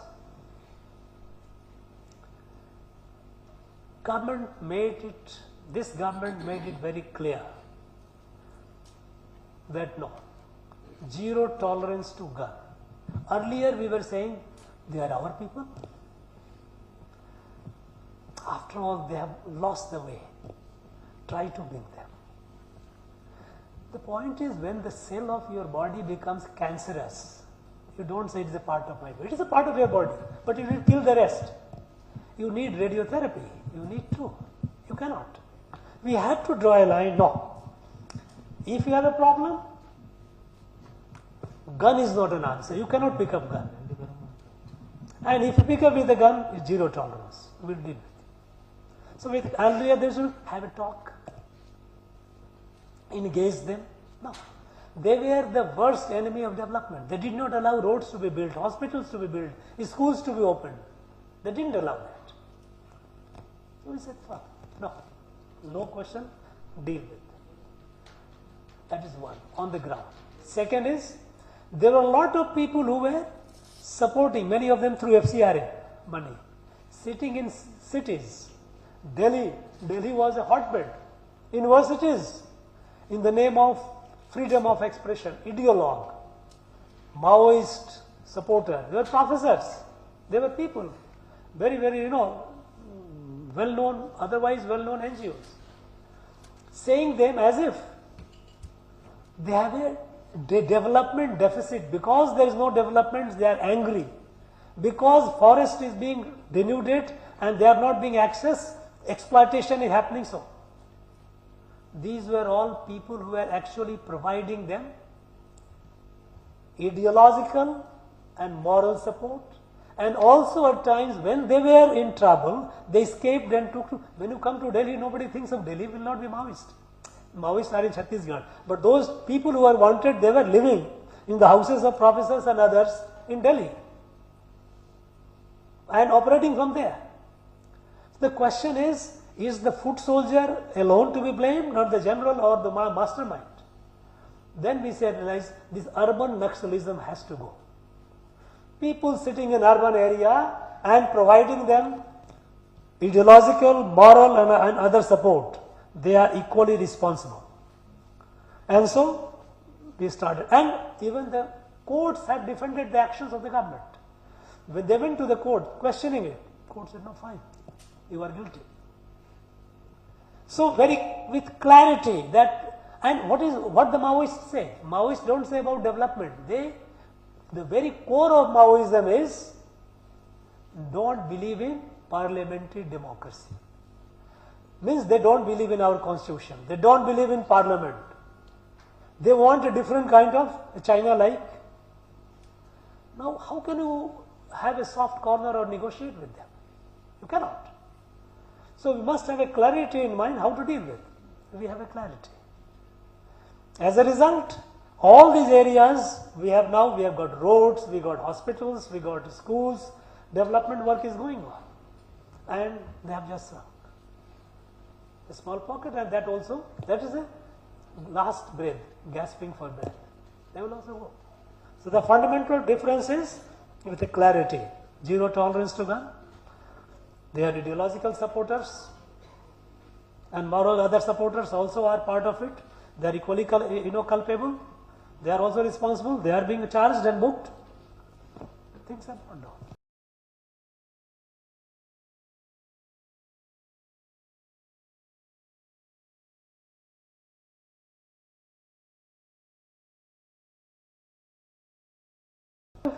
Last question by Ms. Marcia.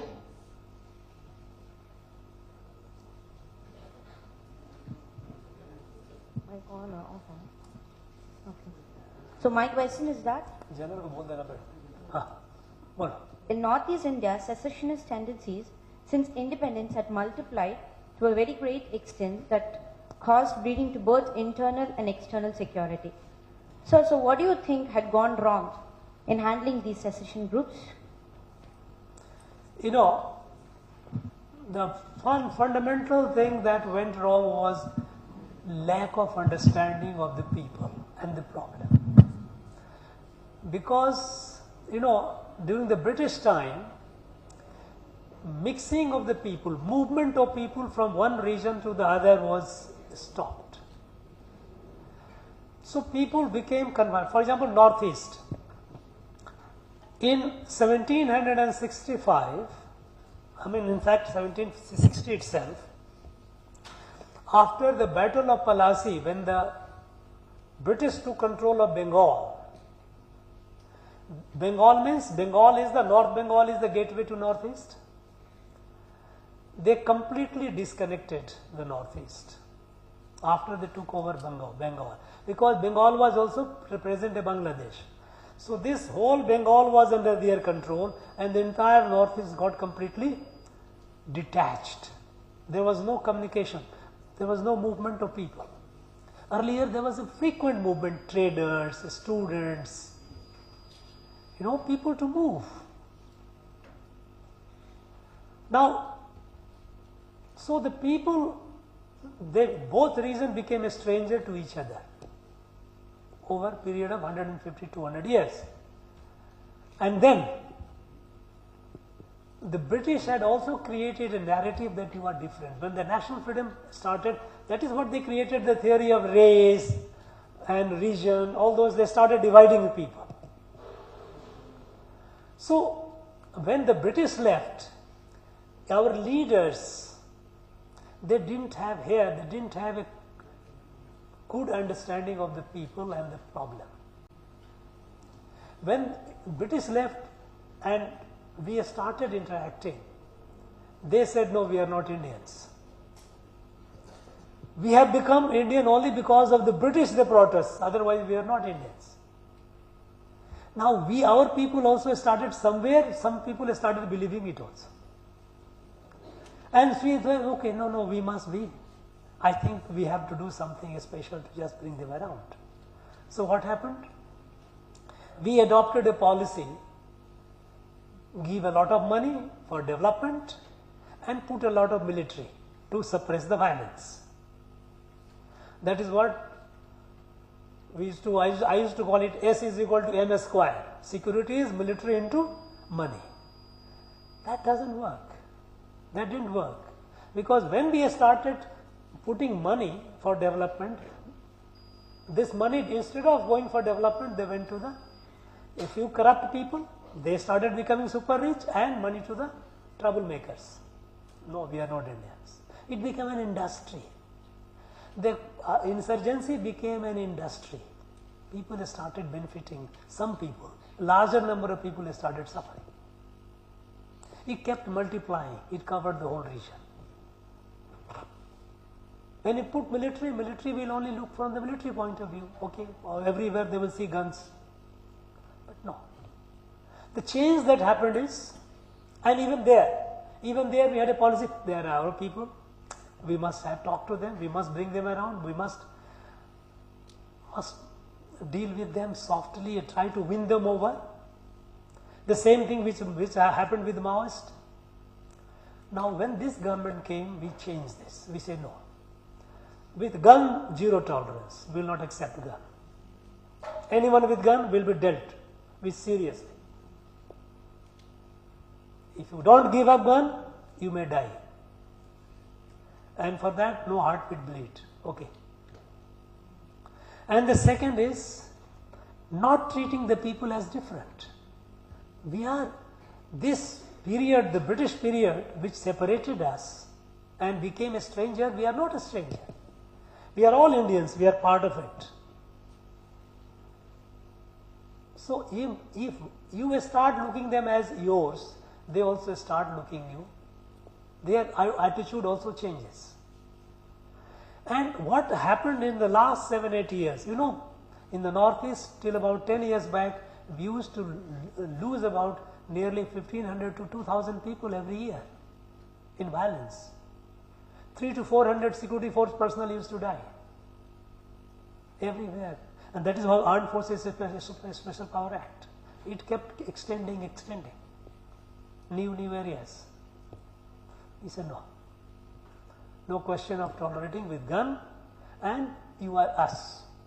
There is no appeasement, there is no discrimination. You will have, if you don't, you will have all the things which the advanced states of the country has. We have started building, investing a lot. We built thousands of kilometers of highways. Rail extended to in the hills, every estate. We widely extended the rail network.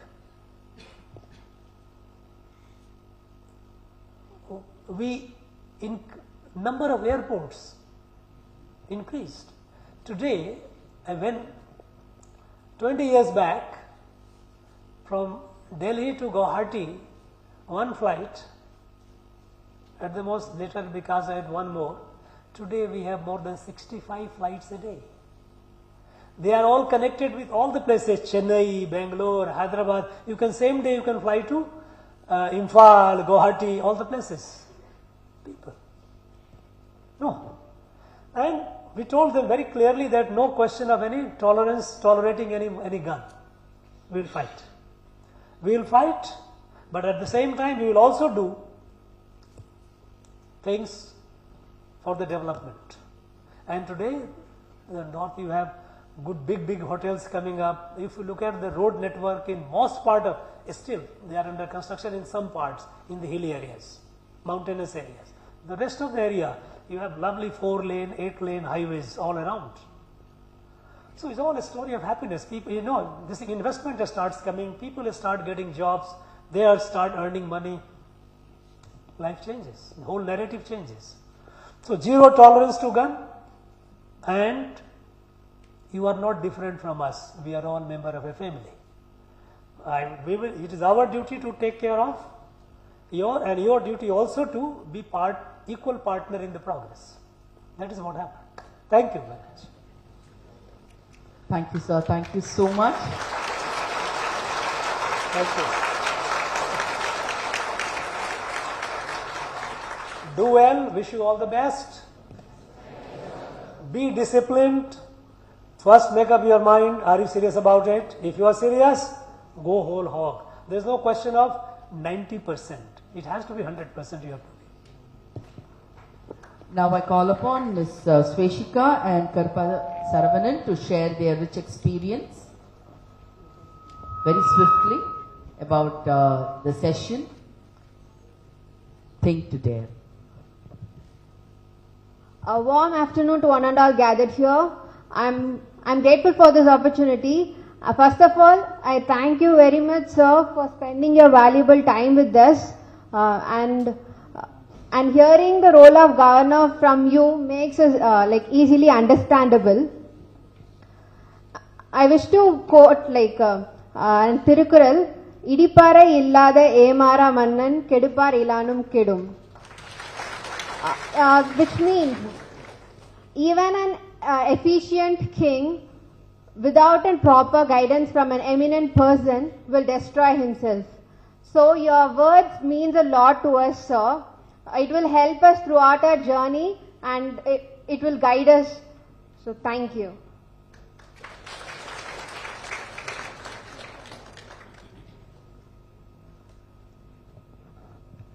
Good afternoon, sir, and good afternoon to everyone who are present over here.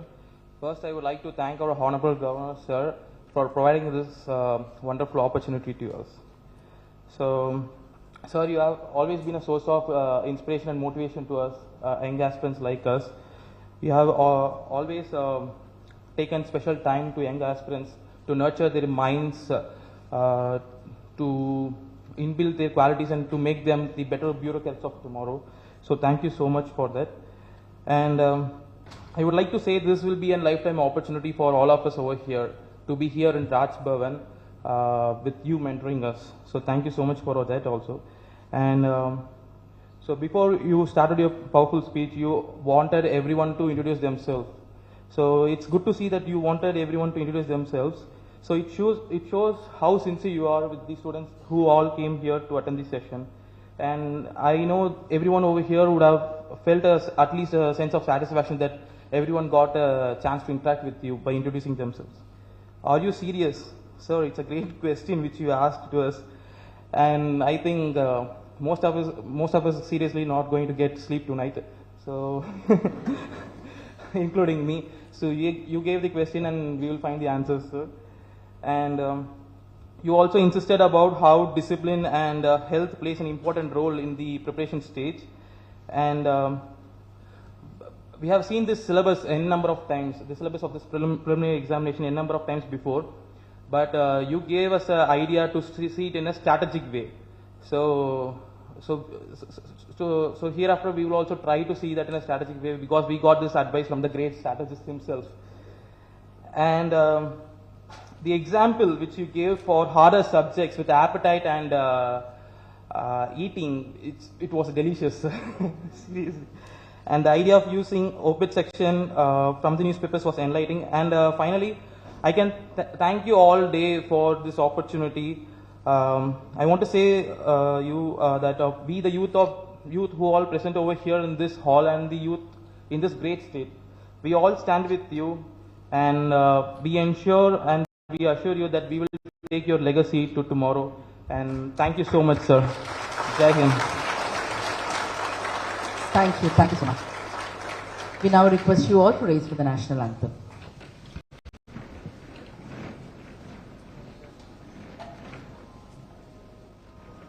Jana Gana मन अधिनायक जय हे भारत भाग्य विधाता पंजाब सिंध गुजरात मराठा द्राविड उत्कल बंगा विंध्य हिमाचल यमुना गंगा उच्चल जलति तरंगा तव शुभ नामे जागे तव शुभ आशीष मागे गाहे तव जय